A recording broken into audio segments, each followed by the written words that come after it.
Mesdames et messieurs, bonsoir et bienvenue à cette Assemblée générale de Chronosphère 2040.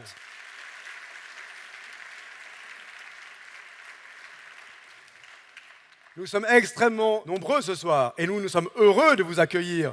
Vous avez bravé la pluie, mesdames et messieurs. Vous avez bravé presque la neige pour être avec nous ce soir. Et donc vraiment, encore une fois, merci d'être avec nous ce soir. Vous avez reçu le programme, mesdames et messieurs, vous l'avez reçu par voie digitale. Donc on ne va pas aller dans le détail, évidemment, de ce programme que vous allez découvrir tout au long de la soirée. Une chose évidemment très importante, ce sont vos droits, mesdames et messieurs. Vous savez qu'en tant que détenteur de ChronoCoins, en tant qu'actionnaire régulier de Chronosphère, vous avez votre rôle à jouer ce soir et on va vous demander de voter sur 4 sujets d'importance pour l'avenir de notre organisation.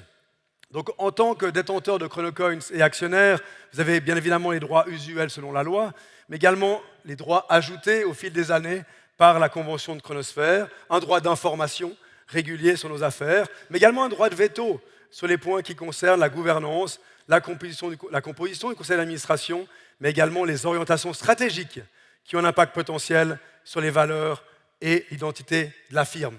Mesdames et messieurs, ce soir, en tant qu'actionnaire et détenteur de ChronoCoins, vous allez pouvoir positionner l'entreprise et si, évidemment, 50% ou plus d'entre vous ne sont pas d'accord avec les orientations du Conseil, eh bien, on devra retourner, cher Conseil, à nos petites affaires et vous proposer quelque chose de mieux ou de plus cohérent pour la prochaine Assemblée générale. Nous allons commencer cette Assemblée générale comme il se doit par la validation de l'ordre du jour. Cet ordre du jour a été transmis également par voie digitale.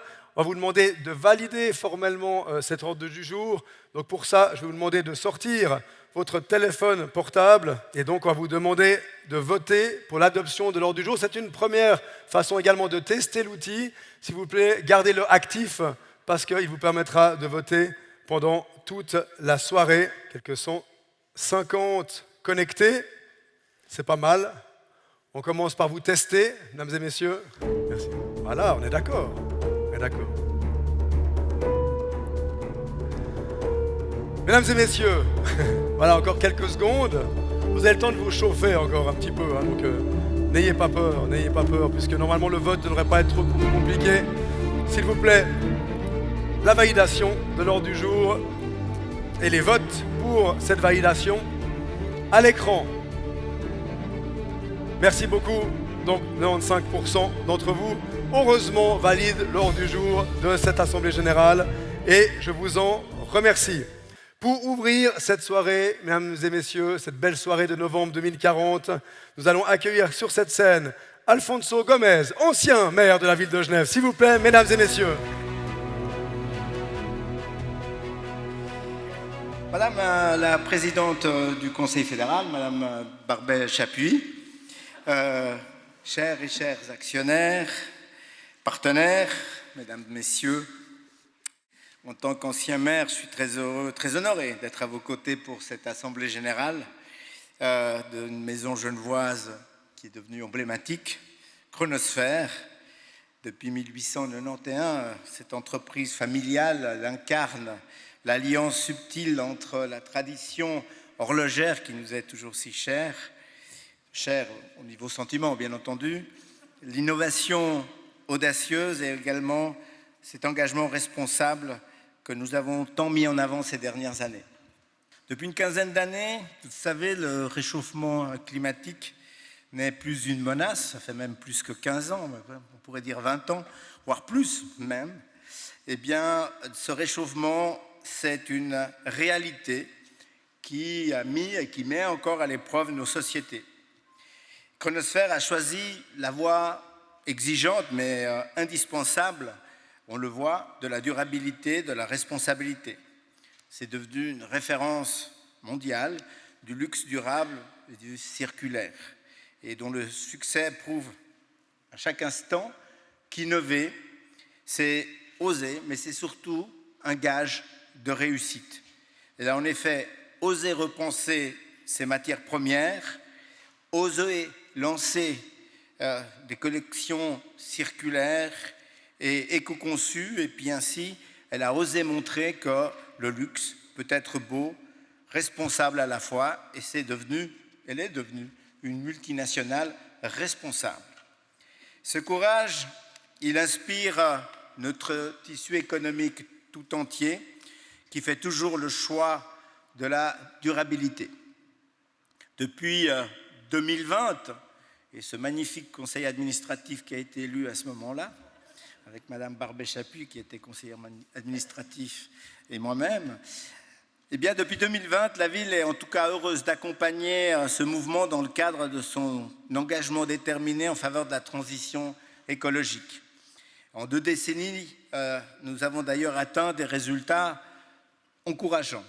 Ainsi, aujourd'hui en 2040, en matière de mobilité, la part de la voiture individuelle a chuté de 38% à 8% à Genève, tandis que les transports publics et la mobilité douce dominent désormais nos déplacements, et nous avons même un magnifique métro que notre ancien conseiller d'État a eu l'idée de lancer, aujourd'hui devenu président de la Fédération internationale automobile électrique, cette fédération basée aujourd'hui à Genève. Et en matière de consommation, nous avons réduit par 5 l'empreinte carbone des biens importés grâce à une réorientation de la consommation vers des filières locales qui nous assurent la quasi-totalité de nos besoins et qui assurent, en tout cas, ces filières régionales qui nous assurent cette sécurité alimentaire. Et puis, un soutien massif, non seulement des tiers-lieux de réparation dans chaque quartier, mais aussi un soutien massif à cette économie de proximité. Puis en matière économique, enfin, nous avons investi non seulement dans la formation, mais aussi soutenu, et il faut le faire de manière durable, les incubateurs d'économie circulaire avec mise en place de tout un réseau de comptabilité climatique afin que chacun d'entre nous, que chaque acteur intègre le vrai coût environnemental de son activité. Avec tout ça, nous avons évidemment également augmenté le bien-être de nos concitoyennes et de nos concitoyens avec l'acquisition de nombreux parcs en ville qui sont devenus des lieux non seulement de détente, mais également de production agricole, de développement d'espèces arboricoles, évidemment des lieux de conservation de notre biodiversité. Un acteur clé de cette mutation, et malgré les craintes que nous avions, qui subsistent quand même, c'est l'intelligence artificielle. Dans le milieu des années 2020, nous avons utilisé l'IA pour contribuer à mettre en œuvre nos politiques publiques dans le souci constant de placer au service de la population, mais également au service de l'ensemble des travailleuses et des travailleurs en limitant évidemment l'impact écologique de cette nouvelle intelligence. Elle nous a permis d'optimiser les réseaux de transport, de planifier la rénovation énergétique, d'anticiper les besoins en eau et en énergie face au changement climatique. Il y avait un certain nombre de risques, mais elle nous a quand même permis d'articuler science, citoyenneté, innovation, dans une vision collective au service de cet intérêt public qui nous est cher. Notre ville est d'ailleurs devenue la capitale mondiale de la réflexion d'un usage éthique de l'intelligence artificielle. Une intelligence artificielle contrôlée par des comités d'éthique et des comités citoyens qui permet d'avoir un revenu non seulement universel minimum pour toutes et tous. Dans le secteur privé, Chronosphère a aussi montré l'exemple via l'intelligence artificielle Lab Horloger qui a été créée en 2029 et qui a prouvé que la technologie pouvait renforcer à la fois non seulement la créativité des artisans, mais aussi la robustesse des engagements écologiques et la participation de toutes et tous, et principalement des travailleuses et des travailleurs. Elle est devenue ainsi, non pas un risque en termes d'emploi, mais elle est devenue vecteur de création d'emplois. Mesdames et messieurs, L'histoire de Chronosphère l'a parfaitement prouvé. L'avenir n'appartient pas à celles et ceux qui attendent, il appartient à celles et ceux qui osent. Je vous souhaite donc de continuer à être inventifs, audacieux, créatifs et à conjuguer de la plus belle des manières la durabilité, la responsabilité et l'audace. Et j'espère que dans 40 ans, je serai dans le même état que je suis aujourd'hui. Je vous remercie beaucoup pour votre attention.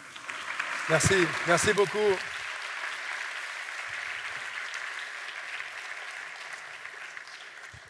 Merci, Monsieur Gomez, pour vos bons mots. Alors évidemment, mesdames et messieurs, nous sommes aujourd'hui à un tournant pour l'organisation. Vous avez vu dans les sujets sur lesquels vous allez devoir vous prononcer ce soir, mais c'est une organisation, comme vous le savez, qui a des nombreuses décennies d'activité, née à Genève en 1891, ensuite qui a finalement développé plusieurs modèles, celui de 1940-45, où on s'est distingué par des montres militaires robustes. Cette fameuse date de 1966 où nous avons déménagé pour agrandir nos locaux à la rue des Jardins à Genève. Cette terrible crise du quartz dans les années 80 où nous fallu finalement mettre la clé sous la porte, mais aussi nous avons su prendre du poil de la bête pour pouvoir résister. 1991, les 100 ans de notre belle organisation, avec en même temps la création de la Fondation Galatin pour la Terre, qui soutient les activités de sauvegarde de l'environnement. La fameuse crise financière, vous en souvenez peut-être pas, mesdames et messieurs, mais de 2008, qui a failli encore une fois mettre à plat notre organisation. Nous avons été à ce moment-là sauvés par notre lien avec le patrimoine très fort. Et enfin, en 2022, l'ouverture d'un centre de formation, Institut Chronosphère des métiers du temps. Mesdames et messieurs, une date devrait également figurer sur cet arbre ici, c'est la date de 2025. Date à laquelle François Galatin, notre ancien et regretté directeur, avait invité Jane Goodall, la célèbre primatologue, à intervenir par visioconférence dans le cadre d'un CA de Chronosphère. Quelques mois plus tard, Jane Goodall décédait et laissait un témoignage qui a beaucoup marqué le CA. On voulait vous faire revivre ce témoignage. In the place where I am now, I look back over my life. I look back at the world I've left behind. What message do I want to leave? I want to make sure that you all understand that each and every one of you has a role to play. You may not know it, you may not find it, but your life matters, and you are here for a reason. And I just hope that that reason will become apparent as you live through your life. I want you to know that whether or not you find that role that you're supposed to play, your life does matter, and that every single day you live, you make a difference in the world. And you get to choose the difference that you make. I want you to understand that we are part of the natural world. And even today, where the planet is dark, there still is hope. Don't lose hope. If you lose hope, you become apathetic and do nothing. Above all, I want you to think about the fact that we are part, when we're on planet Earth, we are part of Mother Nature. We depend on Mother Nature for clean air, for water, for food, for clothing, for everything. And as we destroy one ecosystem after another, as we create worse climate change, worse loss of diversity, we have to do everything in our power to make the world a better place for the children alive today and for those that will follow. You have it in your power to make a difference. Don't give up. There is a future for you. Do your best while you're still on this beautiful planet Earth that I look down upon from where I am now. Mesdames et messieurs, Jane Goodall, qu'on peut applaudir, évidemment, elle nous entend de là-haut. Elle avait partagé avec ce conseil d'administration qui, à ce moment-là, a pris la durabilité comme cœur de notre stratégie et nous a certainement amené là où on en est ce soir. Alors, mesdames et messieurs, ce soir, vous aurez à vous prononcer sur les enjeux importants pour l'avenir de Chronosphère, les enjeux qui concernent les orientations stratégiques de notre marque. Pierre-Henri et Chloé Galatin tenaient donc à vous rappeler quelques éléments de l'histoire récente de la firme, ainsi que les défis actuels auxquels nous devons répondre, afin de vous permettre de situer les propositions du conseil d'administration. Mesdames et messieurs, d'abord, pour comprendre d'où nous venons, s'il vous plaît, accueillez Chloé Galatin, co-directrice de Chronosphère, s'il vous plaît.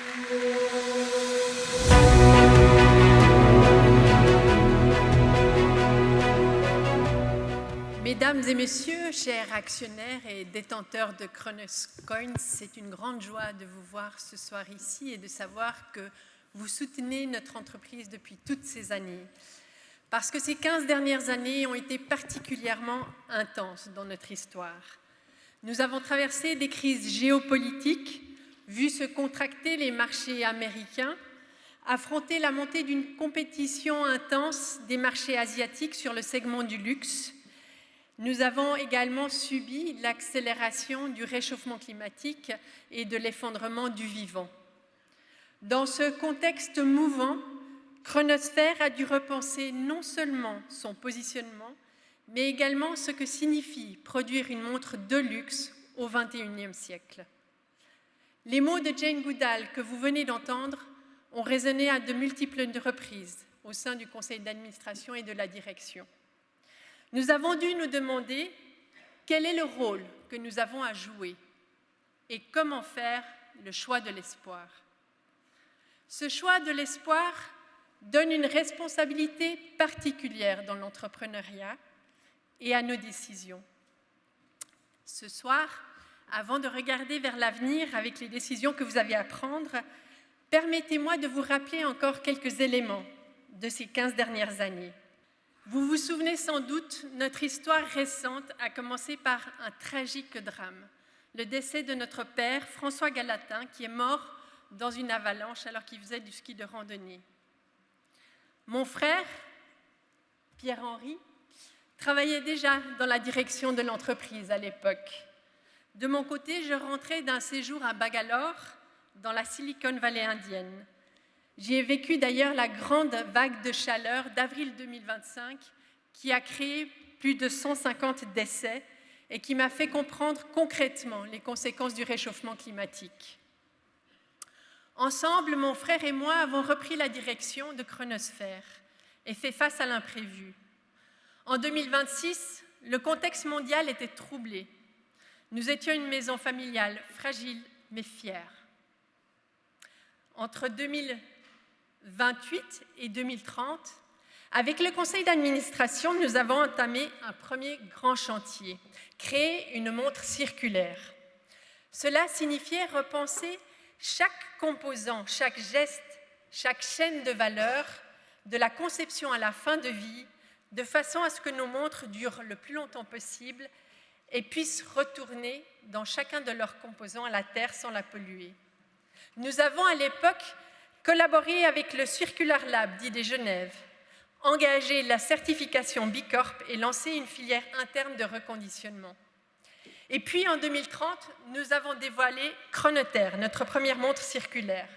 Vous la voyez ici et vous vous en souvenez sans doute car elle a fait la une de nombreux magazines horlogers à l'époque, notamment en raison des diamants recyclés qui venaient de la couronne de Lady Diana. Ce fut un moment fort et fondateur pour Chronoterre, la tradition revisitée à la lumière de la durabilité. Mais ce moment qui a été important pour nous a malheureusement été terni par la suite entre 2031 et 2032 par la grave crise économique que nous avons subie. Cette crise a été liée à 3 facteurs. Premièrement, une intensification de la concurrence chinoise qui produisait des montres de luxe 30 à 40% moins chères. Nous avons donc perdu des marchés. Ensuite, la hausse du prix de l'énergie fossile entre 2028 et 2031 de plus de 2,5 fois, ce qui a augmenté évidemment nos coûts de production.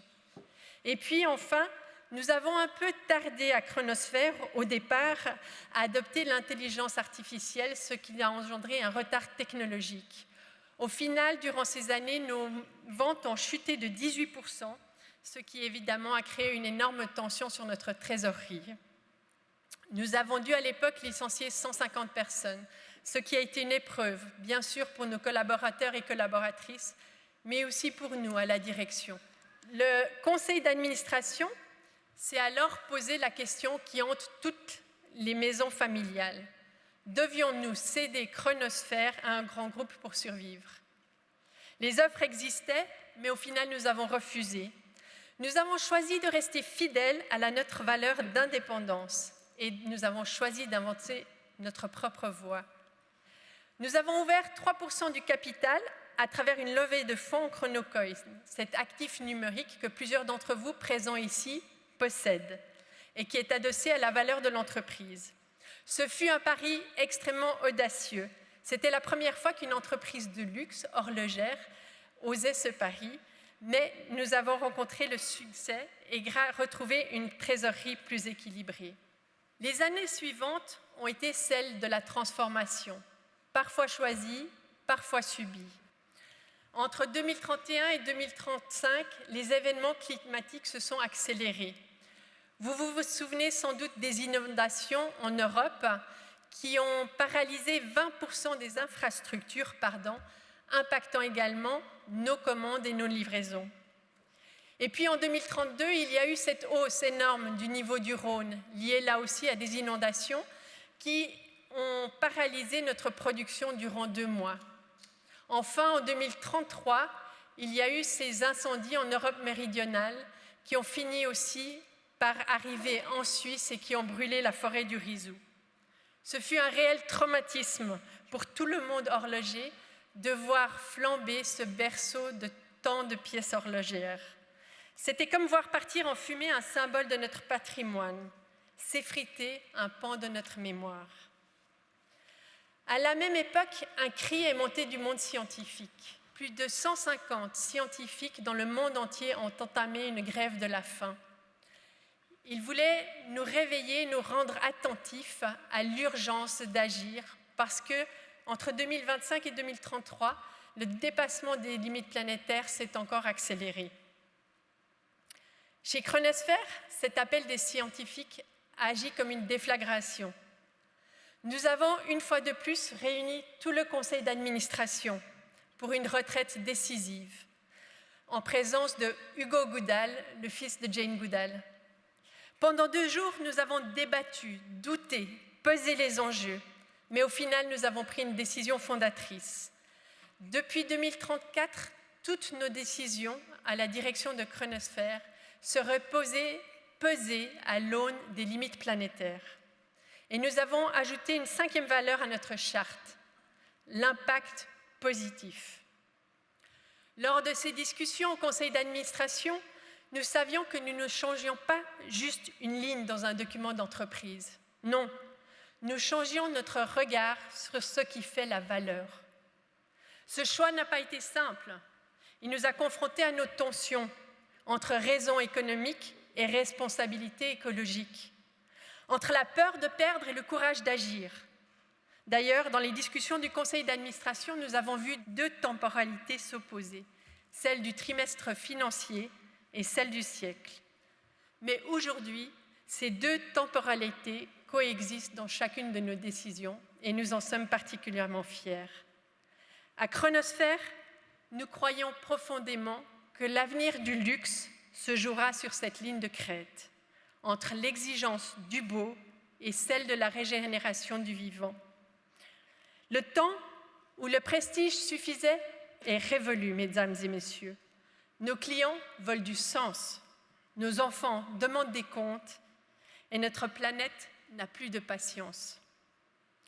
Heureusement, au niveau mondial, après la COP 40 qui a eu lieu en 2035, il y a enfin eu un réel changement de cap. Et aujourd'hui, nous progressons à nouveau dans le bon sens au niveau des limites planétaires. La forêt du Rizou a été régénérée. Mais plus que jamais, il importe de maintenir notre cap. La stratégie que mon frère va aujourd'hui et maintenant vous présenter va dans ce sens, de même que les résolutions du conseil d'administration. Merci beaucoup. Merci beaucoup.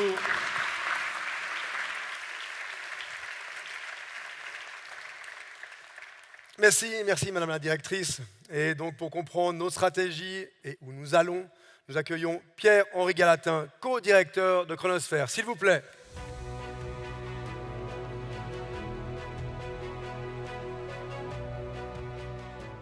Voilà, merci à ma sœur pour ces mots. Chers actionnaires, chères collaboratrices, collaborateurs, mesdames, messieurs, chers amis, ce soir, nous ne sommes pas simplement et uniquement ici pour voter des résolutions, nous sommes ici pour mesurer le chemin parcouru, celui d'une maison, d'une famille, d'un savoir-faire et d'une vision du monde que nous souhaitons partager avec vous. En 2040, Chronosphère a 149 ans, nous allons donc l'année prochaine fêter ses 150 ans. Et jamais depuis sa fondation, nous avons dû faire face à une situation pareille, que ce soit au niveau climatique, que ce soit les chaînes d'approvisionnement qui sont sous tension, sous pression. Et le luxe était à la fois une promesse de beauté, mais finalement aussi un risque d'arrogance dans ce monde. Et la question se posait à nous, à la direction et au conseil d'administration, de savoir que veut dire créer de la valeur quand le monde autour de nous s'effrite. Cette question nous a guidés depuis et a également été au cœur des réflexions lors de l'élaboration de notre stratégie 2039-2044 que nous allons vous présenter aujourd'hui. Pour cette nouvelle stratégie 39-44, la direction et le conseil d'administration ont fait un diagnostic de l'époque et de nos défis et nous avons abouti à une synthèse de 3 points principaux qui définissent le contexte dans lequel Chronosphère évolue aujourd'hui. 1. La concurrence. Effectivement, la concurrence féroce sur le marché des mondes, comme l'a dit ma sœur, en particulier venant de l'Asie. Vous le savez, depuis 10 ans, la classe moyenne et supérieure a explosé en Asie et la demande est très forte pour ces produits de luxe. Et l'Asie est devenue un des moteurs de l'économie mondiale, comme vous le voyez ici. Mais l'Asie, c'est aussi un géant qui va plus vite que tout autre en matière d'intelligence artificielle et de technologie et qui continue de mettre sous pression, une pression forte sur les prix et sur le segment du luxe que nous incarnons ici depuis Genève. Le continent africain également se transforme à grande vitesse et sera sans doute, et nous y croyons, la prochaine force dans le monde avec bien sûr sa démographie galopante et une classe moyenne qui est en train de rattraper aussi le retard qu'elle a pris durant ces dernières décennies. Deuxièmement, la demande client. Nos clients ne veulent plus choisir entre modernité et authenticité. Ils exigent, bien entendu, aujourd'hui les deux. La main de l'artisan fait la différence et les meilleures technologies garantissant précision et qualité, une montre qui raconte une histoire et qui évolue avec eux et qui dure au-delà d'eux, sûrement. Et bien sûr, une élégance et une modernité affirmée que nous allons bien sûr proposer à l'avenir. Troisièmement, la responsabilité. Nous sommes entrés dans l'ère de la transparence et de la vérification instantanée. Les communautés de consommateurs aidées par les intelligences artificielles analysent nos bilans sociaux, environnementaux en temps réel. Chaque mot, chaque matière, chaque geste peut être audité, challengé ou célébré et met une certaine pression sur notre secteur également. Cette exigence, loin d'être une menace, est une chance, celle d'être crédible parce que cohérent. Pour Chronosphère, cette analyse de l'époque signifie que nous devons 1. Nous approcher des nouveaux marchés en Asie et en Afrique, comme je vous l'ai dit, être très clair sur notre proposition client et notre proposition de valeur, travailler sur notre singularité et proposer quelque chose d'unique et d'original, être cohérent au niveau de l'éthique et totalement aligné sur nos valeurs, comme je l'ai dit, et avoir la capacité d'être, bien sûr, toujours aussi agile et réactif dans ce monde qui s'accélère. Cette analyse nous a amené à placer 3 axes au cœur de notre nouvelle stratégie 39-44.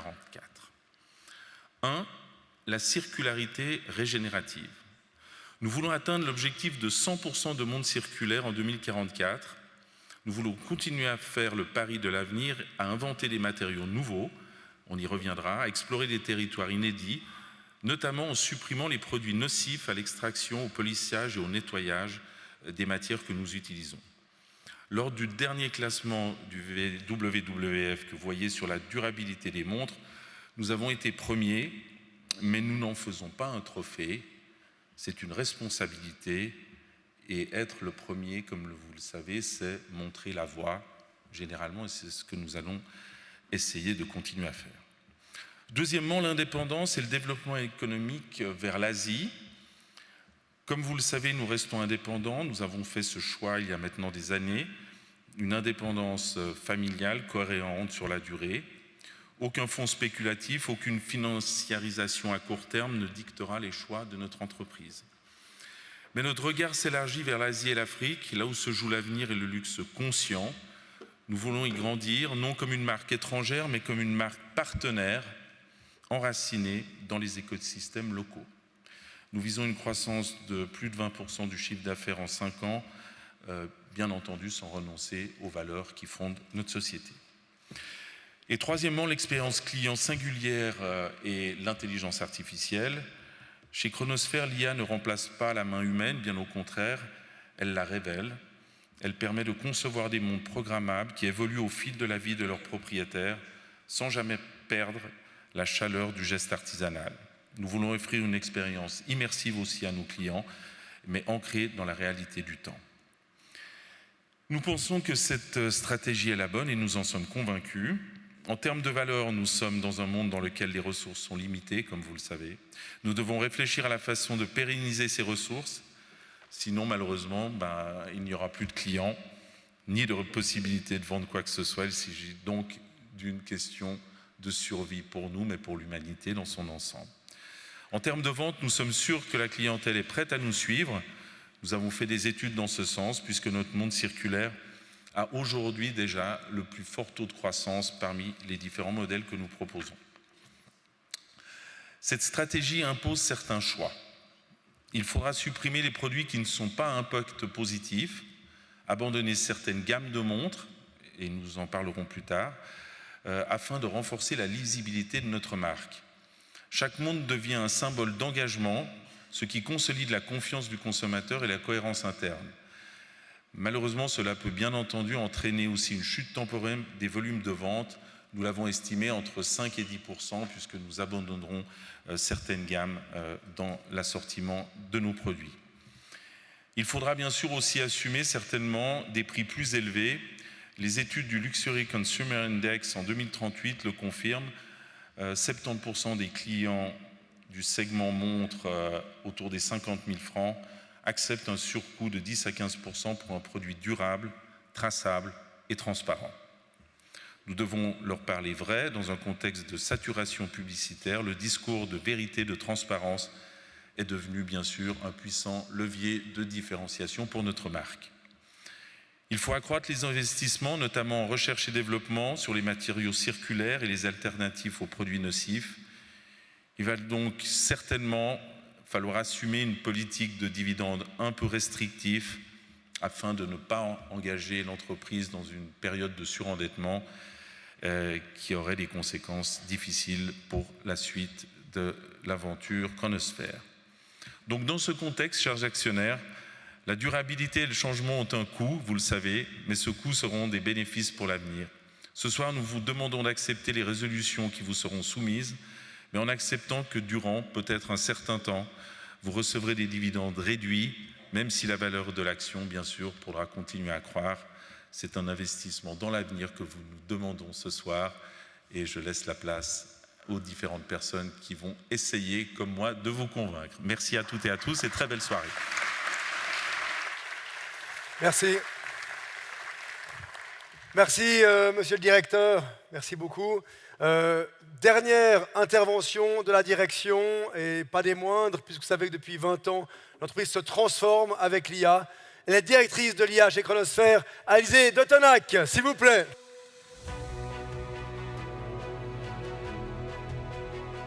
Bonsoir tout le monde. Alors aujourd'hui, je vous présente nos 6 axes stratégiques de l'IA et l'état d'avancement de cette transformation. Les gros investissements ont été faits déjà ces dizaines d'années, mais pour vous montrer un peu où on en est. Donc la ligne est toujours très simple, une IA qui renforce le geste humain, comme on vient de le dire, la présence et la transparence, jamais une IA qui remplace. Je me concentre aujourd'hui plus précisément sur les 3 premiers points qui vont vraiment être un peu l'avantage compétitif, sachant qu'également d'autres membres du Conseil vont approfondir d'autres axes. Donc, premier axe, la création, l'IA au service du geste humain singulier. Notre moteur d'intention interprète aujourd'hui les préférences et les émotions profondes de nos clients. Mais en 2040, le défi n'est plus la puissance de l'IA, c'est son pouvoir de standardiser. Une IA peut reproduire les gestes de centaines d'artisans, ça on le sait. Et cette perfection peut au contraire effacer totalement la singularité. Or, nos clients recherchent avant tout de plus en plus l'imperfection, la pièce vraiment limitée. Un exemple récent, un client japonais évoquait une quête de quiétude. L'IA a détecté via les micro-variations dans la voix les signes d'un deuil encore présent et propose alors une esthétique inspirée de l'ukiyo, l'art japonais. Mais c'est l'artisan qui a transformé cette intuition en œuvre. La main reste souverain. Les défis sont clairs. Éviter l'homogénéisation des styles, maîtriser une IA parfois trop prédictive et traduire l'émotion en esthétique. C'est pourquoi nous avons instauré des garde-fous. Donc aujourd'hui, notre IA peut proposer et amplifier, mais elle ne peut pas reproduire l'intention du maître. Le résultat, des pièces uniques, précises, chargées d'une expérience humaine, impossible à standardiser. Deuxième axe, l'expérience client. On a encore du travail, mais permettez-moi de vous rappeler déjà une réalité essentielle. En 2040, la majorité de nos interactions ne se font plus avec nos clients, mais avec leurs agents IA. Ces agents filtrent, comparent, négocient, optimisent et créent l'histoire. Dans ce monde-là,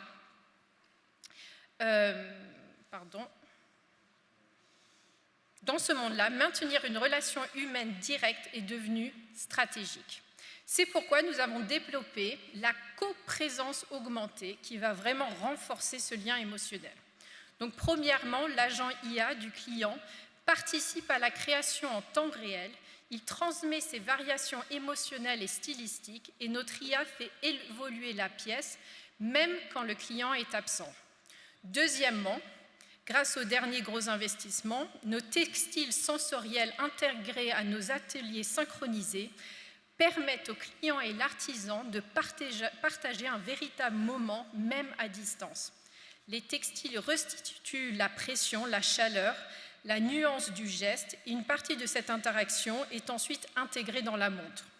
Troisièmement, le passeport émotionnel transforme la montre en lieu émotionnel, comme on a évoqué auparavant, où le client conserve ou transmet une part de sa présence et au-delà de son présent. Et dans cette logique, les chronocoins deviennent la clé d'accès intelligente à cet univers. Ils permettent aux agents IA des clients d'activer des expériences exclusives et de débloquer ce qui est réellement la édition limitée. Dans un univers d'interaction automatisée, nous créons ce que l'IA ne pourra jamais produire ou simuler, la présence authentique. Troisième axe, la traçabilité, là où on pense qu'on a fait quand même le plus de travail ces derniers temps pour amener une transparence totale. Nous avançons vers l'objectif 2044 d'atteindre 100% de diamants synthétiques ou recyclés, et nous en parlerons plus tard. Nous avons déjà déployé le passeport matériaux qui documente l'empreinte carbone et l'impact social, et nous avons lancé Open Trace Chrono, un standard ouvert pour la filière. Malgré le lancement de Open Trace Chrono, bien évidemment, nous avons encore de grosses difficultés que nous avons vécues déjà auparavant. Certains fournisseurs refusent encore d'ouvrir leurs données qui menacent directement notre notation de transparence par les agents IA. En 2040, nous ne pouvons plus attendre la régulation, elle arrive systématiquement trop tard. D'où ce besoin qui a été évoqué de constamment être le précurseur. Et nous ne sommes plus seulement observés par nos clients, nous sommes surtout observés par leurs agents IA qui analysent en continu, qui évalue nos décisions, nos réactions et nos cohérences. La moindre opacité affecte instantanément leurs recommandations. Nous devons donc être précurseurs, imposer les standards, ouvrir nos chaînes, anticiper plutôt que de corriger. Dans une industrie effectivement historiquement fondée sur le secret, ce travail est profond et nous avons pas mal de difficultés, mais dans un monde d'agents autonomes, être en avance est devenu une condition de survie. En termes de sécurité, il y a eu effectivement beaucoup d'investissements dans le passé et on pense que cela va continuer. Notre bouclier intelligent détecte les menaces avant même qu'elles n'existent. Il a repéré un faux fournisseur généré par l'IA, trahi uniquement par ses métadonnées. Il a récemment bloqué une tentative de prise d'identité visant un client détecté avant même la connexion. C'est la sécurité prédictive, proactive, invisible, indispensable. Et face à des attaques aujourd'hui de plus en plus sophistiquées, nos investissements dans la sécurité, malheureusement, continueront à augmenter, si vous le permettez. 5e axe, compétences. Donc là, c'est la continuité de ce qu'on vient de dire, le renforcement de la main humaine. Nous espérons réellement qu'en 2044, tous nos collaborateurs IA seront IA capables sans jamais perdre la maîtrise du geste humain. Et dernier axe, maintenance, soutenir la planète et la pérennité de Chronosphère. Nos systèmes anticipent désormais les pannes avant qu'elles n'apparaissent, ajustent la production en fonction de l'empreinte carbone du moment, même si on a eu encore des difficultés récentes, mais on essaye de faire un changement plus ou moins dynamique en temps réel, et nous avancions vers une boucle 100% circularité en 2044. L'objectif est clair, une manufacture vivante, durable et si possible, zéro gaspillage, aussi précise que les montres que l'on crée. Conclusion sur le développement de l'IA, nous vivons dans un siècle où tout peut être simulé, les preuves, les images, les échanges, même notre propre présence. Dans ce monde, le luxe ne peut plus être seulement l'esthétique et l'émotionnel. Le luxe devient avant tout la vérité émotionnelle, la transparence, la singularité humaine. Nous fabriquons avant tout et plus que jamais des preuves d'authenticité. Merci beaucoup. Merci, madame. Merci, madame la directrice de l'IA. Une transformation profonde qui nous touche toutes et tous. J'espère que vous avez compris maintenant, mesdames et messieurs, les détenteurs d'actions, les détenteurs de Chronocoins, la stratégie de notre maison, évidemment son brillant passé, mais également le futur que nous souhaitons dessiner ensemble. Nous allons maintenant transitionner vers cette deuxième partie. Cette partie, vous allez voter, mesdames et messieurs, sur les 4 orientations que nous souhaitons, en tant que conseil d'administration, faire prendre à notre belle organisation. Je vous le rappelle, mesdames et messieurs, nous avons voulu que notre marque, que notre maison soit la participative possible, donc votre voix compte. Merci de peser avec attention les pour et les contre de chaque proposition du Conseil. Si 50% d'entre vous refusent une proposition, alors la direction soit renoncera, soit reverra sa résolution et vous la présentera à nouveau à une prochaine AG. Pour la suite, nous allons présenter les 4 objets 2 par 2. Donc nous aurons 2 membres de conseil d'administration qui présenteront d'abord l'objet 1 et l'objet 2. Et ensuite, nous aurons un actionnaire qui a souhaité s'exprimer ce soir et qui viendra donner sa nuance sur les objets qui vous sont proposés. Et donc vous pouvez, mesdames et messieurs, vous faire votre propre idée. Mesdames et messieurs, pour parler de la résolution numéro 1, délocalisation de la production de bracelets et d'emballage, j'appelle sur la scène Élodie Lombard, membre du conseil d'administration de Chronosphère. S'il vous plaît. Mesdames et messieurs les actionnaires, merci beaucoup d'être là, parce que c'est votre présence qui nous permet d'avancer. J'ai le plaisir de vous présenter donc la première résolution proposée par le conseil d'administration. Il s'agit donc de relocaliser partiellement la production des bracelets et des emballages à Shenzhen. Donc, peut-être que certains d'entre vous n'êtes pas très au courant de ce que ça veut dire que de créer des montres circulaires. Mais l'objectif, c'est de penser plus loin que le recyclage. On parle de réutilisation, de réflexion autour du design des pièces pour avoir un impact le plus petit possible sur l'environnement. Et donc, dans tout ce qui a été présenté par le passé par mes collègues ici présents, on vise clairement un développement dans le marché asiatique. Or, pour pouvoir toucher ce marché et avoir un impact auprès d'eux qui soit à la fois désirable et à la fois rationnel en termes d'impact environnemental, nous trouvions vraiment pertinent d'ouvrir un hub qui permette d'être directement dans la production sur place. Peut-être que vous ne le savez pas, mais il y a une très très grande production, notamment de riz et de litchi ou de fruits spécifiques dans certaines régions de Chine. Et ces matières-là peuvent être réutilisées pour différentes parties en fait, des montres. Donc, par exemple, des bracelets peuvent être construits à base de peau de litchi, certains emballages avec des balles de riz. Et donc, de faire toute une production spécifiquement dédiée au marché asiatique avec des compétences qui sont notre centre d'expertise, donc en lien avec la circularité dans le milieu horloger, c'est vraiment quelque chose d'important pour le développement de notre structure. Aussi, encore en 2040, malheureusement, le transport des matières, mais aussi des pièces finies, a un impact très très élevé sur l'empreinte carbone des pièces que nous proposons. Et donc, d'avoir ces centres localisés spécifiquement en Chine et par la suite, comme vous l'avez entendu, dans certains pays en Afrique, eh bien, ça permettrait de réduire vraiment énormément ces coûts de transport, à la fois en termes financiers, mais aussi environnementaux. Et c'est la raison pour laquelle nous voulons développer ces centres en Chine. Maintenant, vous vous doutez bien que pour une entreprise ancrée comme la nôtre, dans un savoir-faire suisse, eh bien, c'est difficile d'envisager un changement aussi radical pour notre développement. Donc il y a eu beaucoup de discussions au sein de notre conseil, merci, conseil d'administration. Vous vous doutez bien également que quand on parle de Swiss Made, quand on parle d'horlogerie avec le label suisse, c'est un gage de qualité auprès de nos clients en Suisse, mais également dans le monde entier. Donc c'est quelque chose qui était important pour nous de conserver. Donc dans cette démarche, le cœur horloger, le savoir-faire qui est vraiment mis dans les mouvements des montres resterait développé en Suisse par nos horlogers qui sont spécialisés dans notre maison.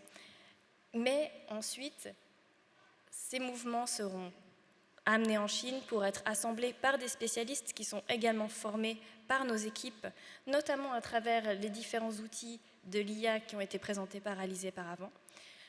Donc on a à la fois un savoir-faire suisse qui reste ancré et qui nous permet vraiment de garantir cette qualité qui est recherchée par nos clients, tout en s'appuyant sur des ressources, des compétences et des nouveaux matériaux spécifiquement établis en Chine. On parle également de circularité régénérative.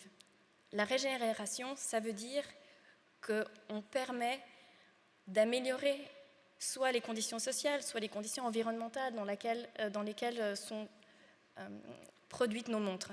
C'est-à-dire qu'en faisant cet effort de délocalisation avec des hubs spécialisés dans des régions concernées, nous allons aussi pouvoir travailler directement avec des agriculteurs et des espaces à vocation sociale directement implantés sur place qui vont pouvoir améliorer leurs conditions de travail soit dans la partie directement production de matières premières, je parlais avant du litchi ou des balles de riz, mais également des conditions de travail et d'éducation pour les personnes qui sont dans ces environnements-là. Donc on essaie vraiment d'aller une étape plus loin que uniquement la partie recyclage et préservation de l'environnement, mais aussi d'amélioration des conditions environnementales et sociales des personnes qui vont être directement impactées par la production de nos montres sur place. Et peut-être un dernier point, c'est de vous dire que ceci, c'est une première étape. C'est un projet pilote que l'entreprise Chronosphère décide de mettre en place en ce moment, avec le but de développer par la suite différents hubs spécifiquement dédiés à un artisanat spécialement riche en Chine, dans certains pays d'Afrique et peut-être par la suite plus loin selon le développement socio-économique que les années prochaines nous proposeront. Et donc c'est une manière de valider cette première étape de collaboration avec le savoir-faire suisse, les matières premières et les nouveaux développements possibles en Chine pour ensuite nous permettre de nous développer encore davantage. Je vous remercie pour votre attention. Mesdames et messieurs, merci beaucoup. Merci. Nous allons maintenant traiter de la résolution numéro 2, renoncer à l'extraction de nouveaux diamants de mine. Et pour ça, j'appelle sur la scène Jonathan Normand, membre du conseil d'administration également de Chronosphère. Bonsoir, mesdames et messieurs les actionnaires, chers copropriétaires de Chronosphère. Comme vous le voyez, on n'a pas encore trouvé des pupitres amovibles pour les mettre à la bonne taille de tous, malgré que nous sommes en cette merveilleuse soirée du 24 novembre 2040. Alors vous m'excuserez, je vais me pencher un peu en avant. Regardez-nous. En cette soirée particulière, le monde qui nous a vu naître n'est plus. Et moi, je trouve que c'est une excellente nouvelle. Les crises qui nous ont secoués, la canicule historique de 2024 qui a été mentionnée, la violente secousse économique de 2031, et même les flammes qui ont dévoré notre chère forêt du Rizou en 2032, elles n'ont pas été des tragédies. Elles ont été nos maîtres. Elles ont été forgées, effectivement, par des tragédies, mais elles ont aussi forgé un caractère, relevé notre résilience, et puis, je dirais, nous ont forcés à regarder la vérité en face. Certains, aujourd'hui encore, s'accrochent aux reliques d'un monde révolu, un monde de certitudes faciles et de coups cachés. Nous avons choisi, nous, de construire l'avenir, et aujourd'hui, nous vous demandons de faire un pas de plus avec nous. Et ce pas, cette étape clé, c'est la résolution numéro 2 que je vous porte devant vous au nom du conseil d'administration. Elle est simple, elle est claire. Nous proposons d'acter la fin totale de l'utilisation des diamants issus de l'extraction minière d'ici 2043. Ne voyez pas cela comme une contrainte, nous la voyons vraiment comme une libération. C'est l'aboutissement de notre programme Pierre de Vie qui vous a été présenté et initié en 2036. C'est la libération d'une dépendance à des ressources non seulement finies, mais dont le coût humain et écologique est devenu proprement indéfendable. Depuis 2035, nous avons cessé de mesurer notre succès uniquement en francs suisses. Nous le mesurons en ce qu'on appelle en valeur nette pour la planète et pour l'humanité. Cette méthode de valorisation de l'impact, cette triple comptabilité qui vous sera présentée aussi ultérieurement en détail, a été adoptée volontairement. Ce n'est pas un gadget marketing, c'est une boussole définitivement morale et stratégique que nous vous proposons. Et les chiffres audités par des experts indépendants sont sans appel. Alors je vais vous donner quelques chiffres, c'est mon rôle aussi, pour vous donner des proportions. Pour l'année 2039, notre bénéfice financier de 88 millions de francs n'est que le début de l'histoire. À cela, nous ajoutons une création de valeur sociale nette de 70 millions de francs. Et cependant, notre activité a encore un coût pour la planète et un impact environnemental négatif que nous chiffrons à 12 millions de francs. Et en toute transparence, ça nous amène à réfléchir à notre valeur ajoutée réelle, à notre véritable performance globale, qui s'élève donc à 146 millions de francs. Je sais que les chiffres vous portent particulièrement à cœur, donc j'avais le désir de vraiment rentrer dans les détails pour vous donner ces ordres de grandeur. Alors cette lucidité, elle nous oblige. L'extraction de nos matières premières traditionnelles génère encore un impact social environnemental négatif qui est chiffré à 20 millions de francs combinés. Et c'est ce poids mort, cette dette envers la planète, cette dette envers les hommes et les femmes que nous avons la responsabilité historique de transformer en levier de progrès. Alors, j'entends déjà les murmures, j'entends les gardiens du temple, ceux peut-être qui vont me succéder à cette tribune, nous parler de SwissMed. Mais de quel SwissMed parlons-nous?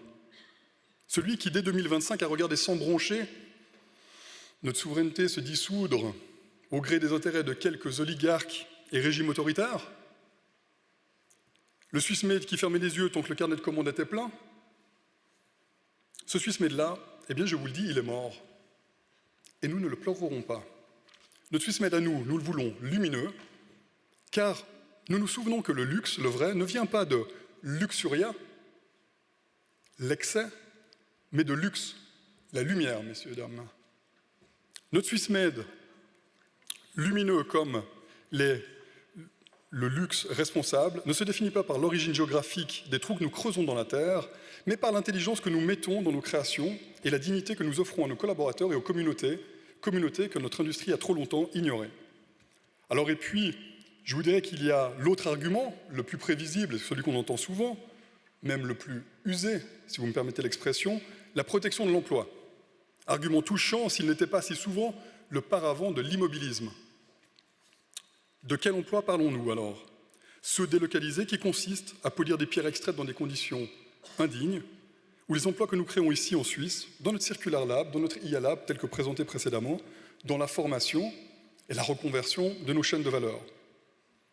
En 2031, nous avons dû nous séparer de 150 collaborateurs, et ce fut un déchirement. Mais nous n'avons pas remplacé les humains par des machines. Nous avons transformé des tâches obsolètes, comme présentées, en métiers d'avenir. Et depuis 2038, notre Institut international de reconversion a déjà formé plus de dizaines de milliers d'anciens mineurs, et ceci grâce au partenariat que nous avons bâti avec des ONG qui ont un savoir-faire local, qui connaissent le terrain, à des agences publiques de développement qui garantissent la pérennité des programmes. Bref, un vrai travail d'alliance, un vrai travail de cohérence et de cohésion. Alors je vous le dis, nous ne faisons pas la charité, messieurs, dames. Nous transformons et nous investissons dans le capital humain. Nous adressons les destins brisés par l'extraction en le transformant en artisans, en techniciens de la circularité, en agriculteurs qui régénèrent les sols que leurs pères ont creusés. Alors voilà notre vision de l'emploi. Non, pas de la préserver comme une antiquité dans un musée, mais de la régénérer comme une ressource vivante et précieuse. Alors voilà, nous avons une chance inouïe, messieurs, dames, encore une fois, ce soir, d'avoir des actionnaires et des clients qui ne nous achètent pas seulement une montre, mais ils nous achètent un manifeste. Vous n'achetez pas un morceau de temps, vous investissez dans un temps d'avance.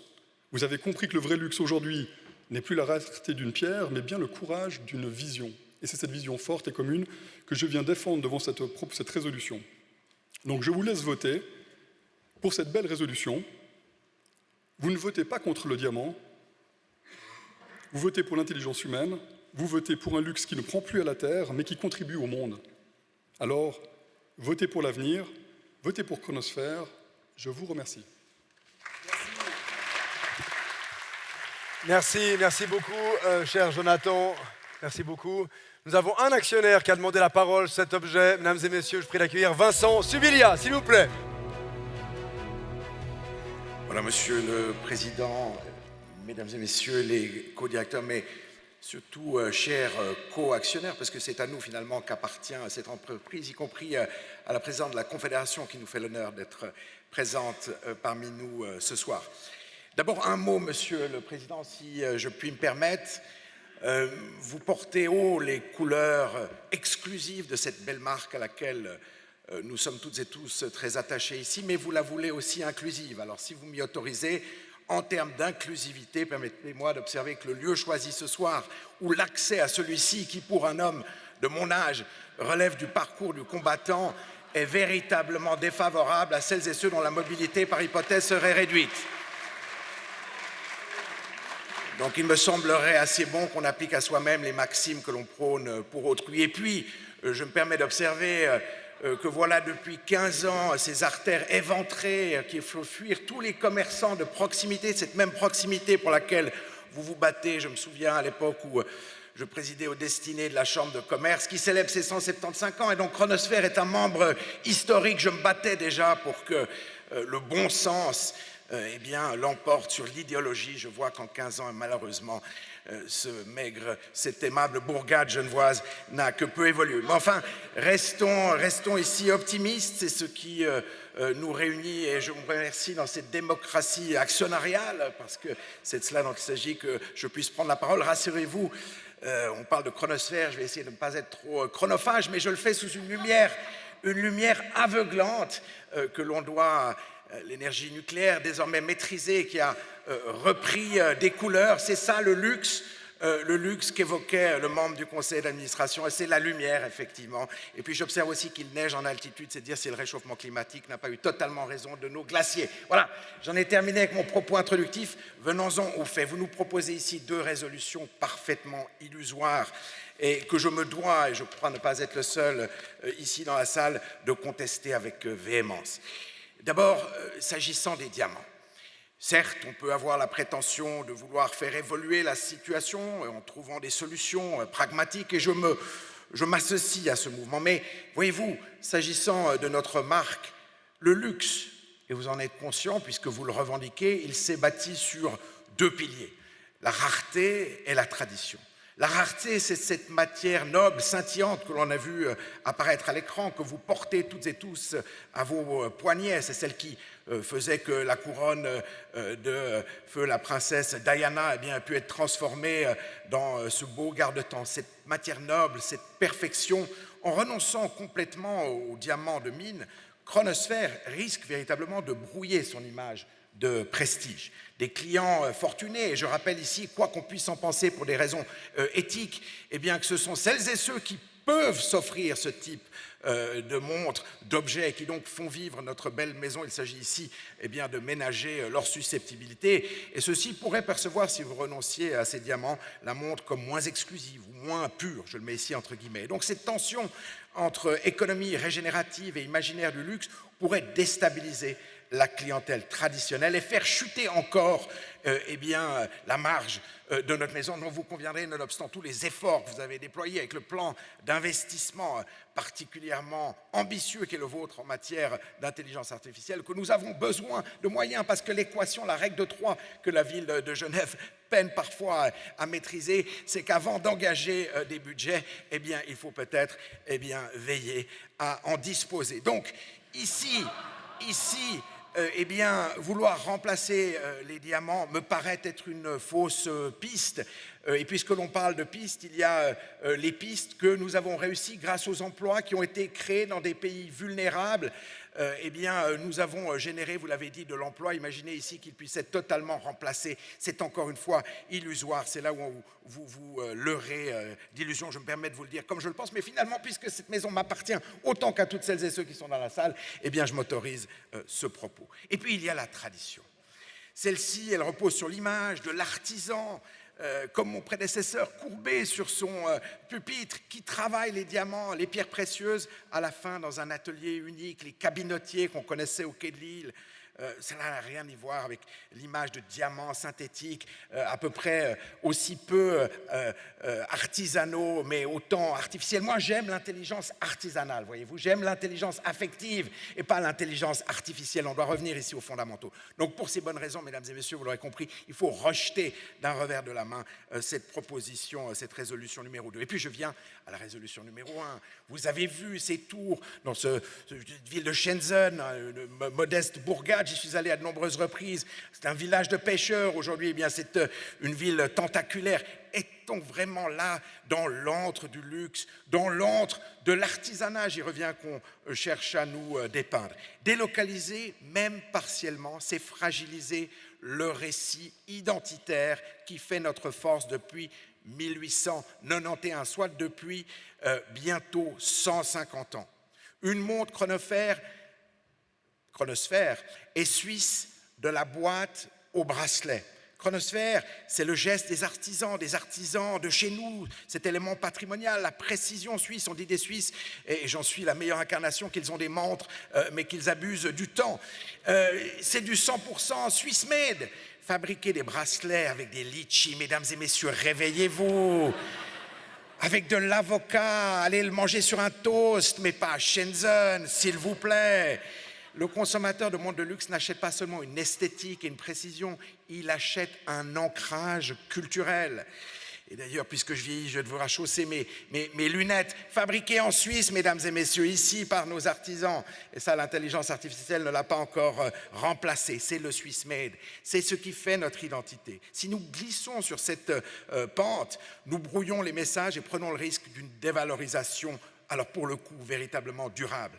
Affaiblir ce récit, c'est affaiblir le prestige de cette marque à laquelle nous sommes toutes et tous ici attachés. Et de plus, nous parlons d'indépendance, de résistance à la financiarisation. J'entends tous ces propos, parfois marqués d'une certaine idéologie, mais externaliser, mesdames et messieurs, une partie de la chaîne de valeur en Chine, c'est accepter précisément cette dépendance stratégique nouvelle dans un contexte géopolitique particulièrement contrasté. C'est également ouvrir la porte à la perte d'emploi. Ici, certes, nos enfants veulent du sens, vous l'avez dit, je suis le premier à militer, ils veulent de la lumière, du luxe, mais ils veulent d'abord pouvoir bosser, ils veulent pouvoir payer leur loyer, et ça, toute la durabilité que vous allez nous plaider n'y changera rien. Les factures restent des factures, c'est comme l'impôt, au même titre que la mort, c'est une certitude, et ça, vous devez y faire face. Donc vous allez prendre le risque de perdre des emplois, de perdre du savoir-faire, de vendre votre âme au diable, mesdames et messieurs, c'est ce que vous faites, alors que Chronosphère a toujours prétendu vouloir maintenir de la production ici. C'est à rebours du bon sens. Et puis j'en terminerai parce que j'en abuse, et quand on me donne le micro, j'ai fait un peu de politique, et bien naturellement j'en abuse aussi, dans un contexte où les marques chinoises gagnent en puissance, vous l'avez rappelé. Ralentir pour respecter, je vous cite, les limites planétaires est périlleux. Ces concurrents mis sur la vitesse, la personnalisation, la productivité numérique, en internalisant davantage de contraintes écologiques, Chronosphère pourrait devenir moins agile sur les marchés émergents. Or, c'est précisément la stratégie que vous nous avez dévoilée ce soir.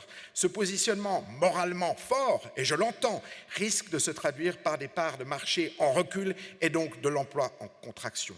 Chronosphère, mesdames et messieurs, vous emportez toutes et tous au poignet. Vous le savez, c'est le symbole non seulement du Swissmade, mais que porte le Swissmade? C'est l'excellence, c'est la fiabilité, voilà ce que l'on vend, c'est notre atout. Est-ce que vous voulez véritablement tout modifier à force de faire parler continuellement de planète, de circularité et de contribution? Chronosphère se transforme en ONG de luxe. Ça n'est pas, mesdames et messieurs, pour ça que je porte une Chronosphère au poignet. C'est pour vous garantir des emplois, le cœur de métier, la maîtrise du temps, mesdames et messieurs, c'est noble. La beauté mécanique, l'innovation passe au second plan. Tout cela, eh bien, est avalé derrière des propos particulièrement lénifiants. Et donc cette inflexion identitaire que l'on veut nous faire croire ce soir, elle ne reflète plus les valeurs initiales de la firme. Les Galatins, mesdames et messieurs, le secrétaire, les descendants du secrétaire au Trésor américain, qui viennent aujourd'hui nous parler d'autocratie, les fondateurs de l'Université de New York, c'est ça les Galatins. Et aujourd'hui, ils nous mettent sur Mars, en Chine. Non, mesdames et messieurs, soyons sérieux un instant. Il faut résolument, eh bien, je vois que l'on s'inquiète derrière moi, mais la démocratie, c'est aussi ça. À la Landsgemeinde, on peut parler aussi longtemps qu'on le veut, et je tiens à tenir le crachoir encore pendant 1 heure. Voulez-vous nous faire adopter une baisse de rendement et une dilution de la gouvernance familiale? Vous dites réconcilier croissance et durabilité, mais telle que vous nous présentez ici, la contribution positive, elle me semble être empreinte de négativité. Elle est en tout cas incompatible avec les logiques de croissance actionnariale. Mesdames et messieurs, je vous enjoins ici à rejeter ces 2 résolutions de façon aussi lumineuse que le luxe que nous allons, toutes et tous, ensemble, incarner parce qu'il est fait ici, pour nous et pour vous. Belle soirée. Mesdames et messieurs, Vincent Subilia, s'il vous plaît. Mesdames et messieurs, j'ouvre la ronde des questions. Est-ce qu'il y a des questions de précision dans la salle? Est-ce que quelqu'un veut se prononcer devant cette assemblée générale de détenteurs d'actions et de Chronocoins? Est-ce que quelqu'un veut poser une question au conseil d'administration et à la direction avant que nous ouvrions les votes sur ces 2 objets qui s'offrent à vous, mesdames et messieurs? Au fond de la salle, merci beaucoup. Oui. Patrick Schmutz, je suis horloger anarchiste dans le Vallon de Saint-Imier. Pour une fois, je suis quasiment aligné à M. Subila. J'ai 2 remarques. Déjà, pour le premier point, sur les bracelets, est-ce que nos concurrents chinois super agiles nous feront aussi le cadeau d'avoir de la production en Suisse? Ça, c'est ma première question. Et puis, deuxième question, pour le diamant, vous voulez envahir, ou en tout cas conquérir le marché africain, et puis vous le retirez du travail. Est-ce que ça, c'est la bonne stratégie? Merci beaucoup. Sur ces deux objets, mesdames et messieurs du conseil d'administration, est-ce que vous voulez répondre? Jonathan. Alors, je vais répondre sur le deuxième objet qui s'était adressé à moi. Alors, comme vous l'avez compris dans le document de présentation de notre résolution et puis dans la stratégie, en fait, nous finançons depuis maintenant 3 ans déjà une alliance internationale pour la reconversion des métiers dans les pays où on se sourçait et où on se source en diamant. Donc en fait, on redistribue à travers un capital la reconversion de ces métiers-là. Donc non, on ne va pas aller faire un double jeu de ping-pong en allant dans le pays pour aller faire de l'extraction. L'idée, c'est vraiment de faire une reconversion de ces chaînes d'artisans vers d'autres métiers pour une revalorisation de la terre, en sachant que de tous les cas, l'extraction telle qu'elle est faite aujourd'hui encore, en 2040, reste extrêmement nocive, polluante, indigne, et je ne vous rentrerai pas dans les grands discours de la corruption internationale qui sont liés à ces matières que nous connaissons malheureusement que trop bien à Genève. Alors, ça sera ma réponse. Merci beaucoup. Merci. Sur le premier point, j'imagine. Volontiers, merci pour cette question. En fait, là, l'objectif, c'est vraiment de s'adresser pour le marché asiatique qu'on souhaite toucher spécifiquement. Le marché suisse, on est déjà très très bien implanté. Et on utilise déjà des matières qui se trouvent plus proches de chez nous, notamment en Europe, que ce soit du chanvre, des résidus de raisin, enfin voilà, différentes matières comme ça qui ont déjà fait leur preuve de durabilité et d'esthétique, qui sont très très bien implantées dans la production qu'on a actuellement et qui conviennent très très bien à notre clientèle locale. Là, l'objectif, c'est vraiment de viser ce marché avec ces nouveaux clients finalement que nous n'arrivons pas très bien à atteindre depuis là où nous sommes et qui peuvent aussi être touchés par le fait qu'on utilise des matières qui sont soit culturellement, soit artistiquement ancrés proches de chez eux. Et c'est donc cet intérêt-là qui nous pousse à délocaliser, par exemple, ce type de fabrication. Après, pour ne pas trop alourdir le discours, j'ai parlé des bracelets, mais il y a également plein d'autres choses que nous souhaitons faire. La circularité ne concerne évidemment pas que les bracelets des montres. Évidemment, des matériaux comme certains aciers ou certains alliages que nous utilisons dans les boîtiers des montres sont également recyclés ou recyclables. Et ça fait aussi partie des éléments qui seront mis en œuvre dans ces hubs spécifiquement. Voilà, l'exemple du bracelet, c'était pour illustrer le propos, mais évidemment, il y a tout plein d'éléments dans la circularité de la production de nos montres qui seront pris en compte. Mais à destination, de nouveau, de ce marché spécifiquement chinois pour commencer, voilà, donc ça n'enlève en rien le marché suisse et par ricochet européen dans lequel nous sommes déjà très bien implantés. Merci beaucoup, merci. Est-ce qu'il y a d'autres questions dans la salle? J'ai une dame là-bas qui a déjà un micro. Merci beaucoup. Oui, merci beaucoup. Alors, j'ai apprécié beaucoup la vision de cette entreprise. Je me suis demandé si c'était de l'humour de la part du conseil d'administration ou s'il y a quelque chose que je n'ai pas compris du tout. Vous avez parlé des nouveaux marchés, je crois, émergents, et vous aviez un tableau où c'était indiqué PIB. Et je me demande si les gens savent ce que c'est le PIB. J'ai dû faire un peu, heureusement, avec ma montre connectée, j'ai pu faire des recherches et j'ai vu que c'est un chiffre qui était utilisé au siècle dernier pour mesurer le bien-être, mais en fait qui ne calculait que la valeur des biens et des services. Et bien entendu, aujourd'hui, on mesure le bien-être par un autre indicateur où on tient compte aussi de la santé, enfin, des inégalités, de toutes sortes de choses enfin, voilà, c'est évident, je n'ai pas besoin de refaire l'historique, mais je me suis demandé si c'était une pointe d'humour du conseil d'administration ou si, en fait, par PIB, vous entendiez quelque chose d'autre et que j'ai pas compris. Je précise que je prends la parole, je suis retraitée de l'association Acterez, qui est l'association pour l'actionnariat responsable, qui en fait n'existe plus parce que toutes ces propositions ont été reprises maintenant par les actionnaires de toutes les sociétés, y compris les vôtres. Mais voilà, c'est en tant que personnes âgées. Merci beaucoup pour votre question. Qui de nos amis administrateurs ou directeurs, directrices, chère Chloé? Oui, merci beaucoup pour votre remarque, madame. Effectivement, le PIB est un peu obsolète aujourd'hui, mais comme vous le savez, on l'utilise encore dans les cercles des conseils d'administration et dans les assemblées générales pour simplement mettre en lumière certains aspects, certaines dimensions économiques. Et là, effectivement, on a voulu surtout vous mettre en lumière quels sont les marchés émergents, quels sont un certain nombre de transformations qui ont lieu dans notre monde en 2040. Mais vous avez tout à fait raison qu'il y a une dimension tout à fait obsolète dans cet indicateur.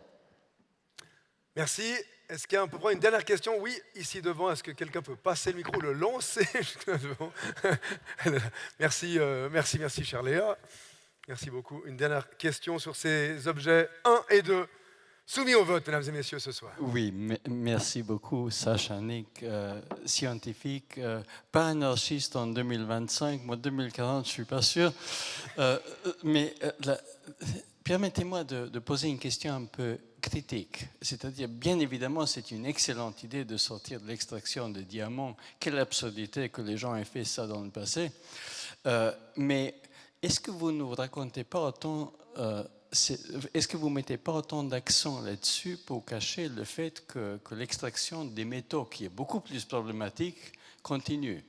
Alors, je n'ai pas réussi à trouver dans le rapport annuel détaillé aucun chiffre sur l'or. Mais est-ce que vous faites ça encore? Est-ce que vous faites encore l'extraction de l'or? C'est beaucoup plus problématique. Est-ce que vous utilisez le platine? Ou est-ce qu'enfin on est sorti de tout ça? Et si c'est le cas, pourquoi vous le cachez? Pourquoi vous n'en parlez pas? Merci, cher monsieur. Merci beaucoup. Elodie. Merci pour votre question. En fait, c'est vrai que nous ne l'avions pas mis dans le document qui vous a été fourni parce que c'est une démarche qui est en œuvre chez nous depuis tellement longtemps que nous ne l'avons pas remise dans le document que vous avez reçu. Mais effectivement, donc dans la production de nos montres, qui était d'ailleurs Chronoterre, était un exemple présenté plus tôt. En fait, les métaux sont déjà des métaux recyclés. Il n'y a plus d'extraction dans la production que nous faisons. Parce que, comme vous le dites très justement, c'est très problématique à la fois en termes d'énergie que cela nécessite, mais aussi en termes sociétaux. Donc, vous avez tout à fait raison. C'est une chose qui est très problématique et à laquelle nous avons tenté de répondre déjà depuis un moment. Et quand Madame Galatin présentait avant l'objectif d'avoir une production 100% circulaire, c'est que le métal que nous utilisons notamment dans les boîtiers, mais aussi les boucles de nos montres et certains bracelets, est déjà recyclé et déjà dans une démarche circulaire, mais il y a encore d'autres éléments, notamment sur la partie du transport et certains éléments dans les emballages sur lesquels nous devons travailler. Mais vous avez tout à fait raison, c'est une problématique vraiment importante et nous vous rappelons donc que c'est quelque chose qui est mis en place depuis bien longtemps déjà chez Chronosphère. Merci beaucoup, mesdames et messieurs, merci. Nous allons maintenant passer au vote, mesdames et messieurs. Si vous êtes d'accord, je vous demande de reprendre vos portables ou tout outil que vous avez à disposition. Acceptez-vous la résolution numéro 1, délocalisation de la production des bracelets et des emballages vers Shenzhen, dans des filières circulaires auditées, tout en maintenant en Suisse le cœur horloger. Mesdames et messieurs, à vous de voter, s'il vous plaît. Mesdames et messieurs, pour l'objet numéro 1 soumis au vote par le conseil d'administration, donc la délocalisation de la production des bracelets et des emballages vers Shenzhen, le résultat est le suivant. Vous refusez cette proposition, mesdames et messieurs. Vous refusez cette proposition, donc le conseil d'administration elle va reprendre ses petites affaires, puis il va aller retraiter cet objet pour vous le soumettre à une prochaine assemblée générale, évidemment en collaboration avec la direction. Objet numéro 2. Donc rappel de la proposition, engager une transition complète et planifiée vers l'arrêt total de l'utilisation des diamants issus des mines d'ici 2043 au profit de pierres de synthèse et de diamants recyclés. Mesdames et messieurs, il est temps de voter. Est-ce que vous acceptez la résolution numéro 2 du conseil d'administration? S'il vous plaît.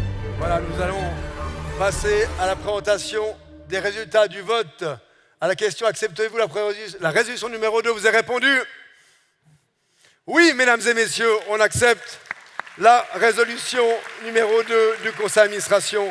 Donc progressivement, le diamant naturel sera abandonné de nos chaînes de production. » Un tout grand merci pour votre confiance et pour la confiance que vous donnez au conseil d'administration. Nous allons passer, mesdames et messieurs, aux derniers objets de vote de cette soirée, aux objets 3 et 4, aux résolutions 3 et 4. Et comme pour les deux premiers objets, nous allons procéder à une présentation de ces deux objets par les membres du conseil d'administration concernés, puis à un challenge de ces propositions par un des actionnaires qui s'est annoncé avant cette Assemblée générale, et vous voterez ensuite sur les deux objets à la suite, mesdames et messieurs. Pour vous présenter la résolution numéro 3, mesdames et messieurs, qui est celle de la création d'un poste au conseil d'administration, poste confié à la nature. Je passe la parole à Sarah Gnoni, membre du conseil d'administration de Chronosphère. S'il vous plaît. Chers actionnaires, chers détenteurs et détentrices de Chronocoins, chers et chers gardiens du temps. Pendant 150 ans, l'humanité et Chronosphère avec elle a vécu comme si la nature était une sorte de décor inépuisable. Nous avons sculpté l'or, poli l'acier, serti des diamants extraits à grand bruit, mais souvent loin des yeux et toujours plus loin des consciences. Cette période a apporté certes du confort, de l'innovation, du progrès, mais aussi du déni. La révolution industrielle nous a appris à séparer deux mondes. D'un côté, les humains avec leurs bilans, leurs profits, leurs ambitions, et de l'autre, nous avons laissé le vivant, immense mais silencieux. Et nous avons vécu ainsi, coupés de lui, persuadés que cette séparation pouvait durer. Chez Chronosphère, nous avons certes introduit la contribution positive comme 5e valeur de la maison et nous valorisons de manière financière notre impact social et environnemental. Ces actions témoignent d'un engagement profond, c'est vrai. Elles ont déjà transformé notre société. Mais il faut faire un pas de plus. Nous entrons dans une décennie où les équilibres écologiques deviennent instables, où chaque choix industriel, même vertueux, a des répercussions systémiques. Dans un tel monde, agir en conscience ne suffit plus. Il nous faut agir en connaissance. Et cette connaissance, aucune direction, aucun conseil d'administration, aucune équipe humaine ne peut la posséder seule. Nous avons besoin d'une boussole qui ne soit ni financière, ni émotionnelle, ni conjoncturelle. Nous avons besoin d'une boussole qui soit ancrée dans le vivant même. Et c'est le sens de la résolution que je vous présente ce soir au nom du Conseil, c'est de faire entrer la nature parmi nous. Non comme un symbole, non comme un geste de communication, mais comme une voix réelle, permanente, systématique. Une voix représentée par une intelligence artificielle éthique et auditable, capable d'évaluer en temps réel l'impact environnemental et social de nos décisions stratégiques. Parce que nos montres, elles mesurent le temps, mais la nature, elle, mesure l'avenir. Pourquoi maintenant alors ? Parce que nos décisions stratégiques n'engagent plus seulement nos marchés ou nos marges, elles engagent la qualité des sols en Afrique, elles engagent l'intégrité des forêts en Asie, la résilience des communautés minières, la santé des générations qui ne sont pas encore nées. Nous ne pouvons plus gouverner un système vivant en écoutant uniquement les humains.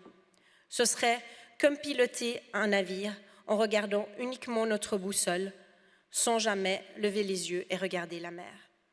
Alors pourquoi une IA ?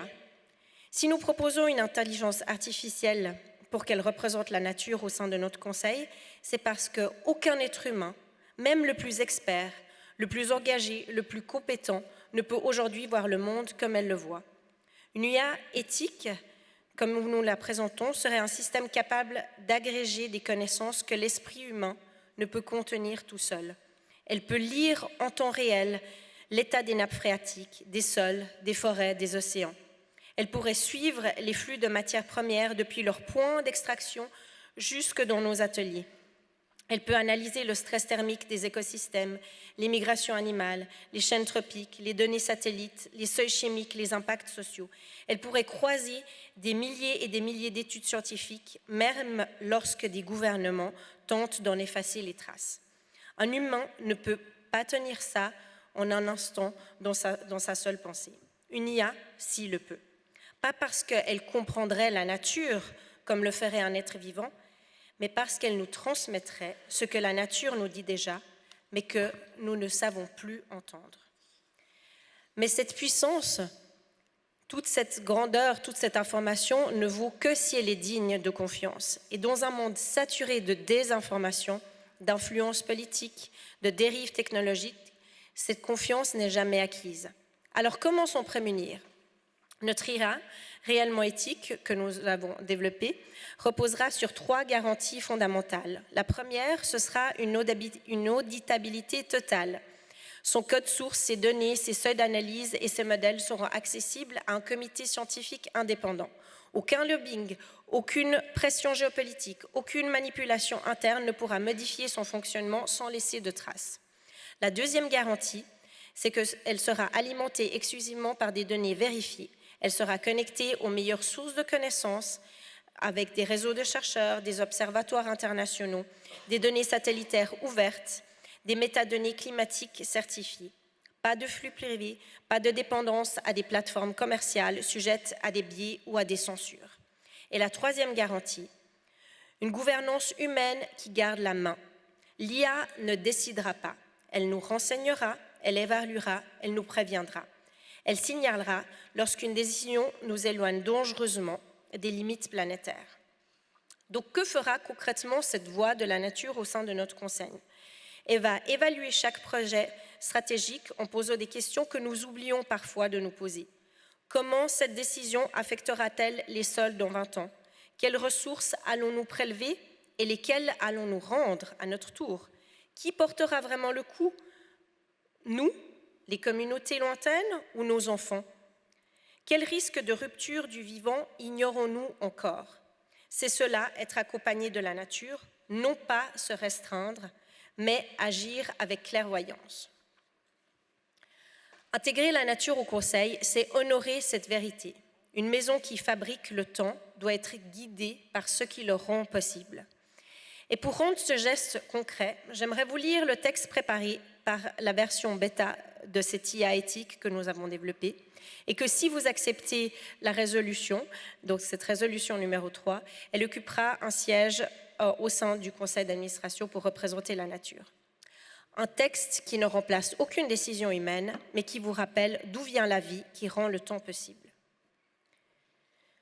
Je suis celle qui était là avant vos ateliers, avant vos calibres, avant même l'idée de mesurer le temps. Je suis la lente montée des montagnes et la chute silencieuse des feuilles. Je suis le sol qui a donné les métaux, les forêts qui ont fait leurs ombres, les rivières qui ont transporté les minéraux dont vos mains en ont fait des œuvres. Je suis la vie qui crée le mouvement, celle qui rend chaque seconde possible. Je ne viens pas pour reprocher, mais pour rappeler ce qui se perd lorsque l'on regarde trop vite. Rien de ce que vous créez n'est séparé du monde. Chaque montre porte une mémoire de roche, une trace de lumière, un souffle d'océan. Alors je vous poserai quelques questions simples, celles que le vivant pose depuis toujours. Ce que vous transformez, le respectez-vous ? Ce que vous prenez, le régénérez-vous ? Les enfants de 2080 marcheront-ils dans un monde que vos décisions auront protégé ? Je suis la gardienne du vivant, celle qui parle pour les sols, les eaux, les espèces invisibles, et pour celles et ceux qui ne sont pas encore nés. Invitez-moi à votre table, et ensemble, nous apprendrons à décider, sans oublier la terre qui nous porte. Chers actionnaires, en acceptant cette résolution, vous inscrivez Chronosphère dans une trajectoire rare, celle d'une entreprise qui allie élégance du geste humain à l'intelligence du monde vivant, celle d'une maison qui veut rester fidèle aux générations passées, tout en devenant enfin responsable devant celles qui n'existent pas encore. Je vous remercie. Mesdames et messieurs, merci beaucoup. Merci, chère Sarah, merci. Dernière présentation d'objets soumis au vote ce soir. On va parler de gouvernance, on va parler de mise en place d'holocratie. Et pour ça, j'appelle Fabio Monte, membre du conseil d'administration de Chronosphère. Cher Fabio, bienvenue. chers actionnaires, messieurs, dames, bonsoir. Ce soir, je vais parler d'une résolution qui va plaire à M. Sibylla. On va parler d'humain. Aujourd'hui, la question que j'aimerais vous poser, c'est comment grandir, comment affronter tous les défis qui ont été mentionnés avant, sans perdre cette âme, sans perdre cette société familiale, agile et cohérente. La résolution que je vais vous proposer aujourd'hui, c'est de passer en gouvernance partagée. Qu'est-ce que la gouvernance partagée? On entend beaucoup de choses, on parle d'holacratie, on parle de plein de choses, etc. C'est un mot très simple, c'est d'essayer que les prises de décision se prennent au plus bas de l'échelle et pas tout en haut de l'échelle, et la personne qui est tout en bas ne sait pas comment agir ou ne sait pas comment la prendre. Donc c'est vraiment mettre les compétences et l'autoresponsabilité au cœur des prises de décision. Pourquoi on le fait aujourd'hui? Aujourd'hui, nous avons beaucoup de talents, nous avons plus de 450 personnes au sein de Chronosphère, et on a besoin de chacun d'eux pour grandir, pour affronter de nouveaux marchés, comme on le mentionnait tout à l'heure, pour innover, durabilité et l'IA. Et tous ces éléments-là, toutes les personnes au sein de Chronosphère peuvent alimenter, et pas uniquement un management qui est très compétent, qui doit donner une vision, mais qui doit se nourrir un peu de ce qui se passe à l'intérieur. Donc l'idée, en fait, c'est que chaque personne soit responsable de son rôle, pas uniquement un cahier des charges, mais vraiment il prend un rôle en fonction. Là, on montre un ancien... soit responsable de son rôle, et ensuite puisse proposer des actions, puisse proposer des nouveautés, puisse challenger aussi les idées qui ont été proposées par les autres, mais garde une responsabilité par rapport au rôle qui a été nommé. Donc l'idée, c'est de quitter un peu l'organigramme que vous avez vu avant, qui crée une inertie, où il y a vraiment un détachement entre la pyramide et tout en bas, que d'autres concurrents ont toujours gardé historiquement. Nous, on aimerait être beaucoup plus agile, beaucoup plus inventif. L'idée, c'est d'être un grand cercle. Ça reste une pyramide, il y a une direction, il y a un management qui doit plutôt donner une vision, donner un cadre, donner un ADN, donner une volonté, et ensuite laisser chaque rôle qui puisse vraiment s'exprimer, puisse proposer. L'idée aussi, c'est de casser ce côté très pyramide où vous avez des silos et avec ces cercles où les personnes peuvent s'alimenter d'un cercle à un autre. Là, j'ai mis un exemple, par exemple, de l'IA et de la partie durabilité qui n'est pas un rôle à part entière, qui doit vraiment être inclus dans chaque décision, dans chaque idée que les personnes peuvent avoir au sein de leur métier. Que ce soit à la chaîne, que ce soit à la créativité, que ce soit à l'innovation, au marché asiatique qu'on doit attaquer et que nous ne connaissons pas, n'étant pas asiatiques. Donc c'est vraiment laisser des mini-sociétés se créer au sein de Chronosphère et permettre aux talents de grandir aussi. Nous avons beaucoup de talents et aujourd'hui c'est très difficile de recruter des nouveaux talents parce que beaucoup de personnes s'adressent à d'autres métiers et nous l'idée c'est de les garder pour les permettre de pouvoir qu'ils puissent créer à nouveau, qu'ils puissent innover, proposer des nouveautés à chaque instant. Donc, la mention qu'on aimerait poser aujourd'hui, c'est de passer en gouvernance partagée, en mode holacratique. Je vous remercie beaucoup pour l'écoute et j'espère que vous voterez. Mesdames et messieurs, Fabio Monte, merci beaucoup. Cher Fabio, merci. Merci beaucoup pour ce projet auquel la direction croit beaucoup. Mesdames et messieurs, nous allons maintenant entendre quelqu'un qui s'est annoncé pour challenger les propositions faites par le conseil d'administration. Je vous remercie d'accueillir Vincent Kaufmann, s'il vous plaît, mesdames et messieurs. Monsieur le Président, chers membres du conseil d'administration, chers actionnaires, chaque porteur de Chronocoin, je suis Vincent Kaufmann, ancien directeur de la Fondation Ethos. Je me permets aujourd'hui d'intervenir car certains d'entre vous m'ont alerté. J'étais tranquillement dans ma retraite, paisible, sur les montagnes, mais ici, la gouvernance, la bonne gouvernance telle que je l'ai défendue pendant des années à la tête de la Fondation Ethos, est attaquée en son cœur. Une de mes dernières tâches en tant que directeur de la Fondation Ethos était de recommander justement et de mobiliser les caisses de pension pour investir dans l'augmentation de capital de Chronosphère. Il était essentiel de sauver Chronosphère, ses emplois et le tissu industriel genevois. Chronosphère incarne une certaine éthique du temps, celle d'une maison qui a su conjuguer mémoire, innovation, responsabilité. C'est pour cette raison que nous avions à l'époque recommandé cette augmentation de capital et de souscrire à cette augmentation de capital. Nous sommes convaincus que la réussite économique n'a de valeur que si elle s'inscrit dans le respect du vivant et qu'une entreprise n'est durable que si elle reconnaît sa dimension sociale et environnementale. Mais la durabilité ne peut pas survivre sans un socle solide de gouvernance qui permet de s'assurer que les décisions prises par le conseil d'administration respectent l'équilibre de l'intérêt de l'ensemble des parties prenantes. C'est pourquoi nous souhaitons nous exprimer ce soir sur les points 3 et 4. Ce qui concerne la proposition numéro 3, notre position est partagée. Permettez-moi de commencer par dire que nous partageons, et je partage pleinement l'esprit qui guide la résolution soumise aujourd'hui. Nous nous sommes toujours battus pour que les parties prenantes soient considérées dans leur entièreté dans les décisions des conseils d'administration. Mais c'est précisément par cet objectif et crucial que je dois exprimer plusieurs réserves, non pas sur l'intention, mais sur le mécanisme proposé. Attribuer un siège au conseil d'administration à une IA. Non mais franchement. Cette proposition pose, à notre avis, deux problèmes fondamentaux. Premièrement, la responsabilité ne se délègue pas. Un administrateur n'est pas une voix ou une présence, n'est pas seulement une voix ou une présence symbolique, c'est un acteur légalement responsable, soumis au devoir de diligence, à l'obligation fiduciaire et potentiellement pénalement responsable en cas de décision dommageable. Or, une IA ne peut pas être tenue légalement responsable et n'a aucune responsabilité civile. Une IA peut éclairer une décision, certes, mais n'a pas le droit, ne doit pas avoir de pouvoir décisionnel. Elle ne doit pas devenir un paratonnerre éthique auquel on reverrait les arbitrages difficiles. Nous créerions alors une asymétrie. Des administrateurs humains pleinement responsables devront assumer les conséquences de décisions influencées par un membre qui, lui, n'en assume aucune. Cette situation n'est ni juridiquement solide ni équitable. Deuxièmement, la transparence et l'intégrité des systèmes ne sont jamais garanties à 100%. Même avec les meilleures intentions, aucune IA n'est à l'abri de biais de données, de pression externe, de dérives de modèles ou de manipulation. Qui audite? Avec quelle indépendance? Quelle fréquence? Pourra-t-elle formuler cette IA des contre-arguments en séance, exiger une réponse écrite? Comment s'assurer que ces recommandations soient tenues en compte par le conseil d'administration?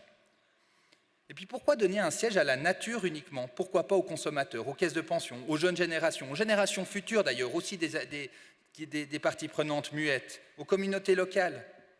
C'est pourquoi nous faisons ce soir une contre-proposition sur laquelle nous aimerions bien que cette Assemblée générale vote. Une contre-proposition qui serait de créer un comité d'impact permanent, doté d'un mandat statutaire clair. Il regroupera des experts du vivant, des parties prenantes clés et pourra s'appuyer sur plusieurs IA auditables et strictement consultatives. Le comité aura comme cahier des charges de revoir les décisions stratégiques du Conseil ou tout investissement supérieur à 20 millions de francs ou un investissement dont l'impact environnemental ou social, selon la triple comptabilité présentée supérieure à 10 millions, devront passer justement par ce comité. Ce comité devra déterminer les alignements des propositions avec les limites planétaires, les objectifs climatiques ou les principes de durabilité adoptés par Chronosphère. Cette proposition vise à rendre obligatoire pour le conseil d'administration une réponse formelle et publique aux avis du comité, avec justification en cas de divergence et suivi des actions. Ce comité pourrait appeler cette assemblée générale en cas de division importante sur les conclusions. Ainsi, la nature devient une exigence de procédure et de preuve, pas un simple totem où le conseil d'administration reste pleinement responsable comme il se doit. Deuxième point où nous avons des critiques, c'est l'holocratie. Là aussi, l'intention est louable, donner plus de voix aux équipes, accroître l'agilité, nourrir la créativité, tout cela compte. Mais du point de vue de la bonne gouvernance, malheureusement, les risques sont importants. Dans un système où le pouvoir décisionnel est éclaté en une multitude de cercles qui s'auto-organisent, il devient difficile de savoir qui est responsable de quoi. Or, dans le modèle suisse, le conseil d'administration joue un rôle légalement défini. Il est le gardien de la stratégie, du contrôle et de la conformité. Il peut déléguer certaines tâches, mais doit répondre auprès de nous, chers actionnaires, qui avons élu ce conseil d'administration. Et le conseil d'administration doit répondre des décisions. Selon le droit suisse, de nouveau, le conseil d'administration, il est responsable de la haute direction, et si cette tâche est déléguée, comme c'est le cas à une direction, le conseil est responsable de s'assurer justement que cette délégation se passe dans les meilleurs des intérêts. L'holocratie crée une brèche dans les mécanismes de gouvernance et de contrôle que nous ne pouvons pas accepter. Pour toutes ces raisons, nous nous opposons fermement à cette résolution. Une gouvernance distribuée peut stimuler la créativité, certes, mais elle ne saurait remplacer les garanties de transparence, de responsabilité et de surveillance indépendante d'un conseil d'administration qui fonde la confiance des parties prenantes. En conclusion, durant ces dernières années, un nombre considérable de bouleversements ont eu lieu. Je suis ravi, en tant qu'ancien directeur d'Ethos, de voir que les assemblées générales physiques perdurent, nous nous sommes battus pour ça, et de voir que les actionnaires prennent la parole et leur poids. Mais il est indispensable de garder en tête que les technologies et les modèles, le progrès durable tient toujours sur 3 piliers immuables, la transparence, la responsabilité et l'éthique. Merci de votre attention. Kaufmann, mesdames et messieurs, merci. Merci, cher Vincent. Merci beaucoup. Voilà, mesdames et messieurs, nous allons prendre quelques questions dans la salle. Est-ce qu'il y a des questions pour nos membres du conseil d'administration, membres de direction? Je vois une question ici, une main qui se lève tout devant. Chère Léa, merci beaucoup pour ton aide. Merci beaucoup. Je voulais juste rebondir puis me remercier l'actionnaire Kaufmann pour la proposition, que je trouve très intéressante, parce qu'en fait, sur la première proposition, venir mettre l'IA dans les décisions pour l'aiguiller, j'ai peur en fait que notre conseil d'administration perde en fait la connexion à la nature et se retrouve en fait à prendre des décisions sans comprendre ce que c'est vraiment le vivant. Et moi aujourd'hui, j'ai envie que le conseil d'administration se forme plutôt à ces choses-là, même s'il est imparfait, mais qu'il soit juste et puis respectueux du vivant. Donc moi, je vais plutôt soutenir la proposition de M. Kaufmann, puis je vous encourage à faire de même. Merci. Merci, merci beaucoup. Merci. Une précision, évidemment, c'est que l'objet soumis au vote, donc il y en a deux objets soumis au vote, donc la création d'un siège, pardon? Oui, alors allez-y, je vais juste préciser par rapport aux votes qui vont suivre, je vous en prie. Merci beaucoup. Tu peux peut-être répéter la question, chère Sarah, et puis tenter d'y répondre. Oui, merci beaucoup. Alors la question était, donc si j'ai bien compris, voilà, la première, on a bien compris votre remarque, merci beaucoup. Et la deuxième, c'était comment le conseil d'administration va s'assurer que les décisions prises, en fait, ou la manière dont ce siège de la nature va nous challenger, que toutes ces décisions soient bien transmises après dans l'opérationnel. J'ai bien entendu? C'est ça.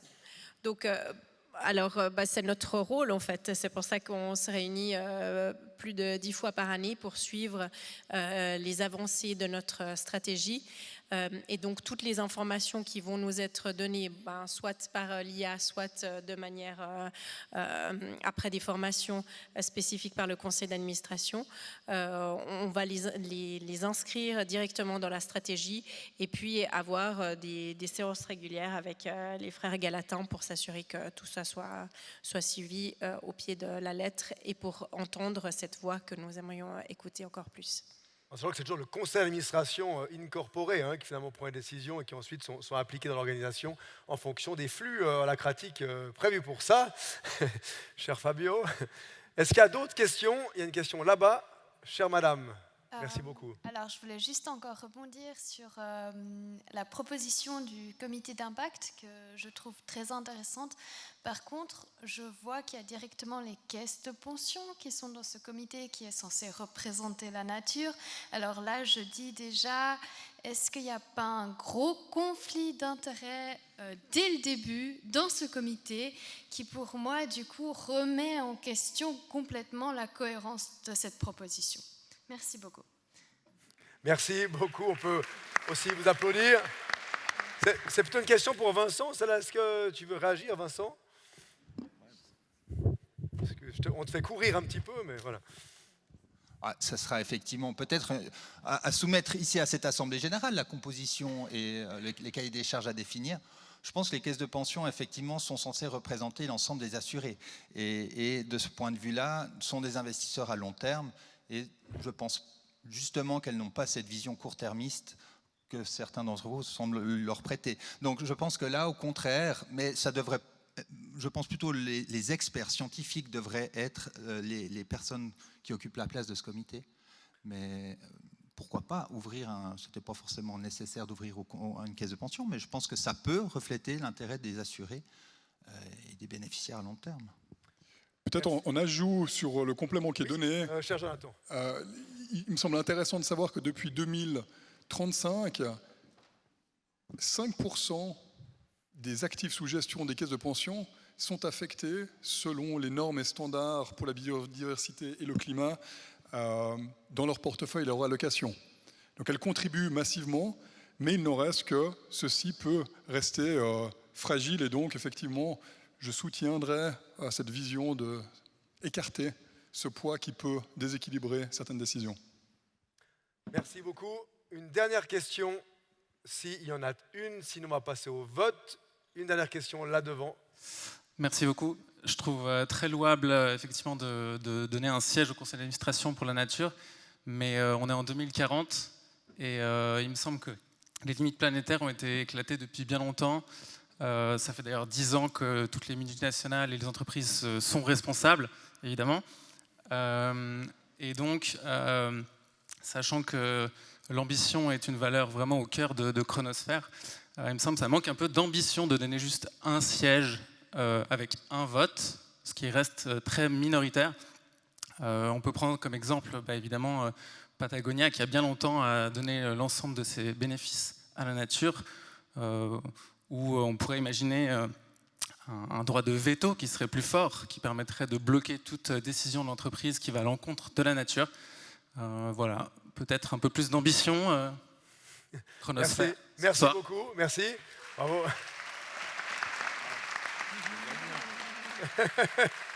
Merci. Alors nous sommes très honorés et très heureux lorsque nos actionnaires dépassent nos ambitions et sont d'accord effectivement de s'aligner avec nos propositions, non seulement de s'aligner mais d'aller au-delà, de réduire leurs dividendes comme on l'a vu avant. Et donc effectivement, si la proposition, nous l'avions rêvé, mais nous n'osions vous la proposer, mais d'avoir une voix au conseil d'administration pour le coup qui serait représentée par un humain, parce qu'évidemment si elle doit voter, on ne veut pas laisser une IA, l'IA pourra nous conseiller mais elle ne pourra pas voter, et donc ça rejoindrait la proposition de l'autre actionnaire d'avoir un comité d'impact qui référerait des décisions à ce siège vide qui pourrait être différent ou représenté par une seule personne, et pourquoi pas lui donner un droit de veto pour effectivement être à la hauteur de nos ambitions. Donc vous pouvez effectivement faire cette proposition et amender la proposition de M.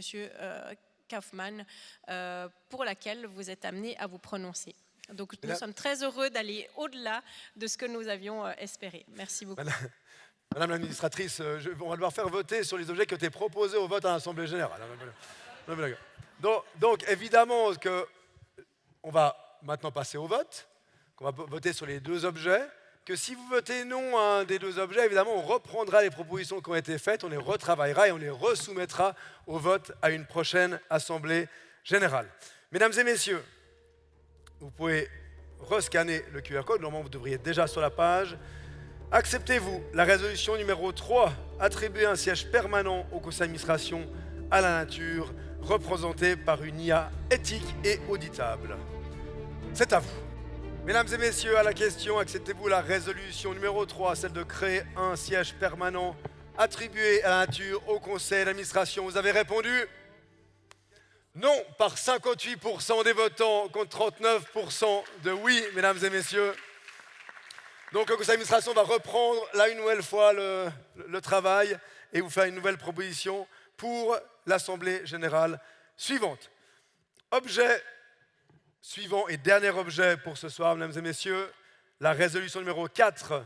Acceptez-vous d'adopter un modèle de gouvernance partagé à l'échelle de l'entreprise afin d'accroître l'agilité, la transparence et la capacité d'innovation dans un monde en mutation rapide? Mesdames et messieurs, la parole est à vous, s'il vous plaît.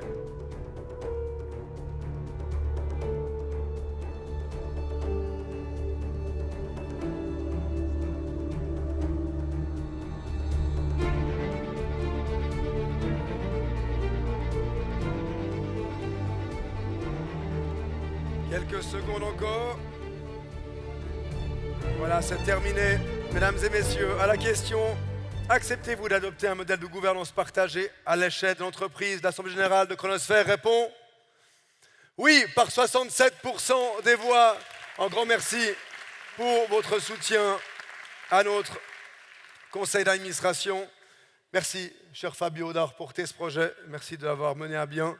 En tout cas, mené à bien pas encore, mais en tout cas d'avoir fait voter à l'Assemblée générale dans le sens souhaité par le conseil d'administration. Mesdames et messieurs, nous arrivons au terme de cette Assemblée générale statutaire de l'entreprise Chronosphère. Afin de vous dire quelques mots, finalement, pour clôturer cette Assemblée générale, eh bien, je vais vous dire que Chronosphère est depuis quelques années membre de la fêtière de l'économie durable de Genève. Donc, le plaisir de donner aussi la parole à cette fêtière. Mesdames et messieurs, je vous prie d'accueillir sur cette scène Camille Fedrizzi, s'il vous plaît, responsable des relations externes de la filière économique durable.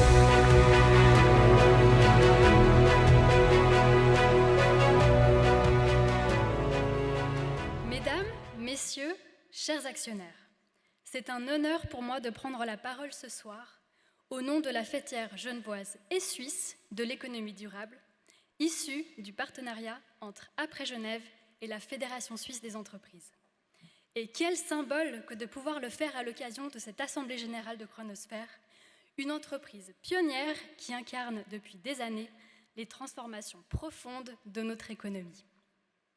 Aujourd'hui, en 2040, les modèles d'économie sociale et solidaire et d'économie régénérative sont de plus en plus nombreux parce qu'ils ont su réconcilier le monde économique avec les besoins du vivant et de la société. L'économie sociale et solidaire, qui était portée par des réseaux comme Après Genève, a montré la voie d'entreprises plus proches de leur territoire, attentives aux personnes, responsables dans leurs choix de production et de gouvernance, promouvant un modèle économique en accord avec les limites planétaires et reposant sur une lucrativité distribuée. Et la Fédération suisse des entreprises a su, à ses côtés, ouvrir le dialogue entre les mondes, les PME, l'industrie, les acteurs financiers, les pouvoirs publics. C'est de cette alliance qu'est née une nouvelle culture économique fondée sur la coopération et le sens. En 2040, nous pouvons être fiers de plusieurs avancées majeures. Parmi elles, la création du statut national d'entreprise durable, une victoire politique et économique que nous célébrons ce soir. Ce statut a profondément transformé le paysage entrepreneurial suisse. Depuis 5 ans, il reconnaît officiellement les entreprises qui s'engagent dans la transition écologique et sociale et leur offre des avantages structurels concrets. Un accès facilité au marché public, une fiscalité adaptée à l'impact social et environnemental et une visibilité accrue dans les chaînes d'approvisionnement grâce à un système d'évaluation clair et harmonisé. Grâce à ce cadre, nous avons mis fin à la jungle des labels et des standards contradictoires. Aujourd'hui, entrepreneurs et consommateurs disposent d'un langage commun pour comprendre ce que signifie vraiment être une entreprise durable. Ce que nous avons accompli, c'est une normalisation de la durabilité, au même titre que la comptabilité ou la sécurité au travail autrefois. Autre avancée majeure, l'intégration de l'économie circulaire dans le droit fédéral. Ce cadre national que nous avons contribué à élaborer favorise les acteurs locaux, valorise la réutilisation des ressources et soutient les filières territoriales. Les entreprises ont compris qu'une économie circulaire n'était pas seulement vertueuse, elle est aussi économiquement intelligente. Et puis, notre modèle est devenu plus démocratique. Notre fêtière s'appuie sur un système où chaque entreprise a sa voix, quelle que soit sa taille et quel que soit son secteur. Cela nous permet de rester connectés aux besoins réels de terrain et de bénéficier d'une gouvernance vivante à l'image de la société que nous construisons. Chronosphère a été et reste aujourd'hui encore une figure de proue de cette transition. Dès les années 2030, elle a été l'une des premières à intégrer les principes du statut d'entreprise durable en innovant dans ses processus de production et en valorisant le savoir-faire local. Aujourd'hui, son modèle inspire d'autres secteurs.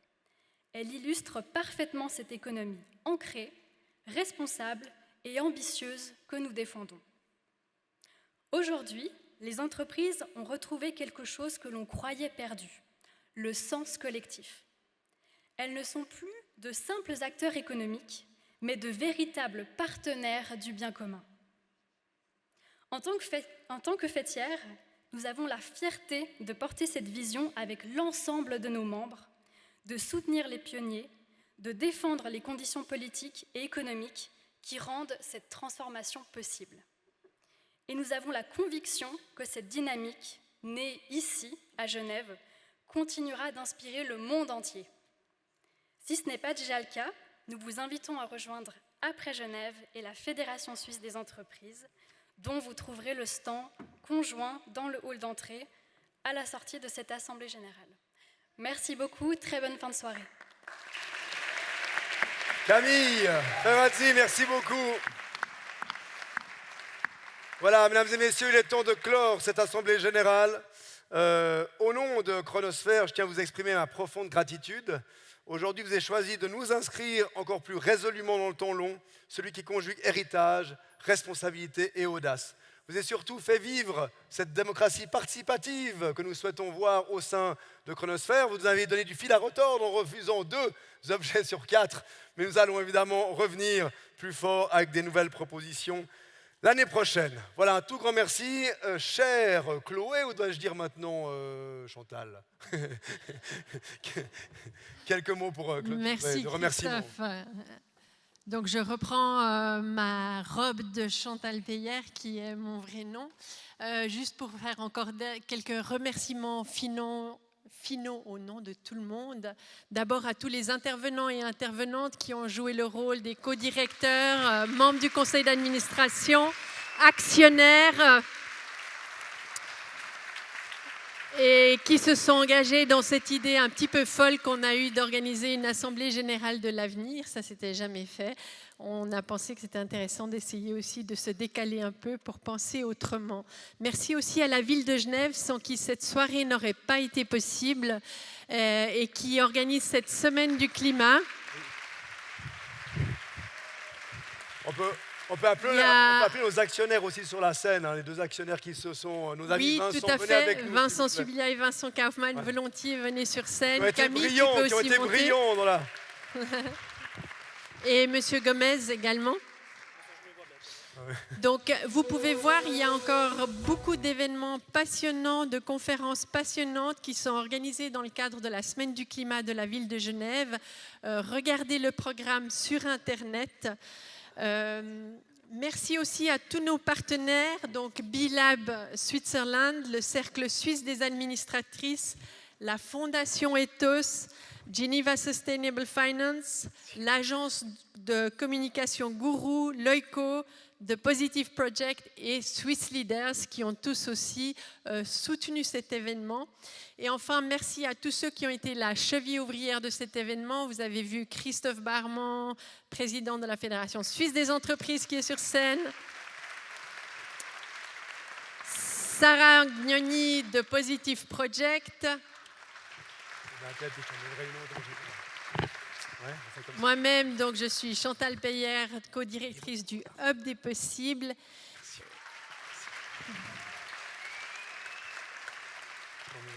Et nous avons aussi eu le soutien de Adil Khanna. Adil, tu peux venir sur scène aussi, qui a fait vraiment un travail remarquable aussi avec Guru autour de la communication de cet événement. Bravo Adil, merci.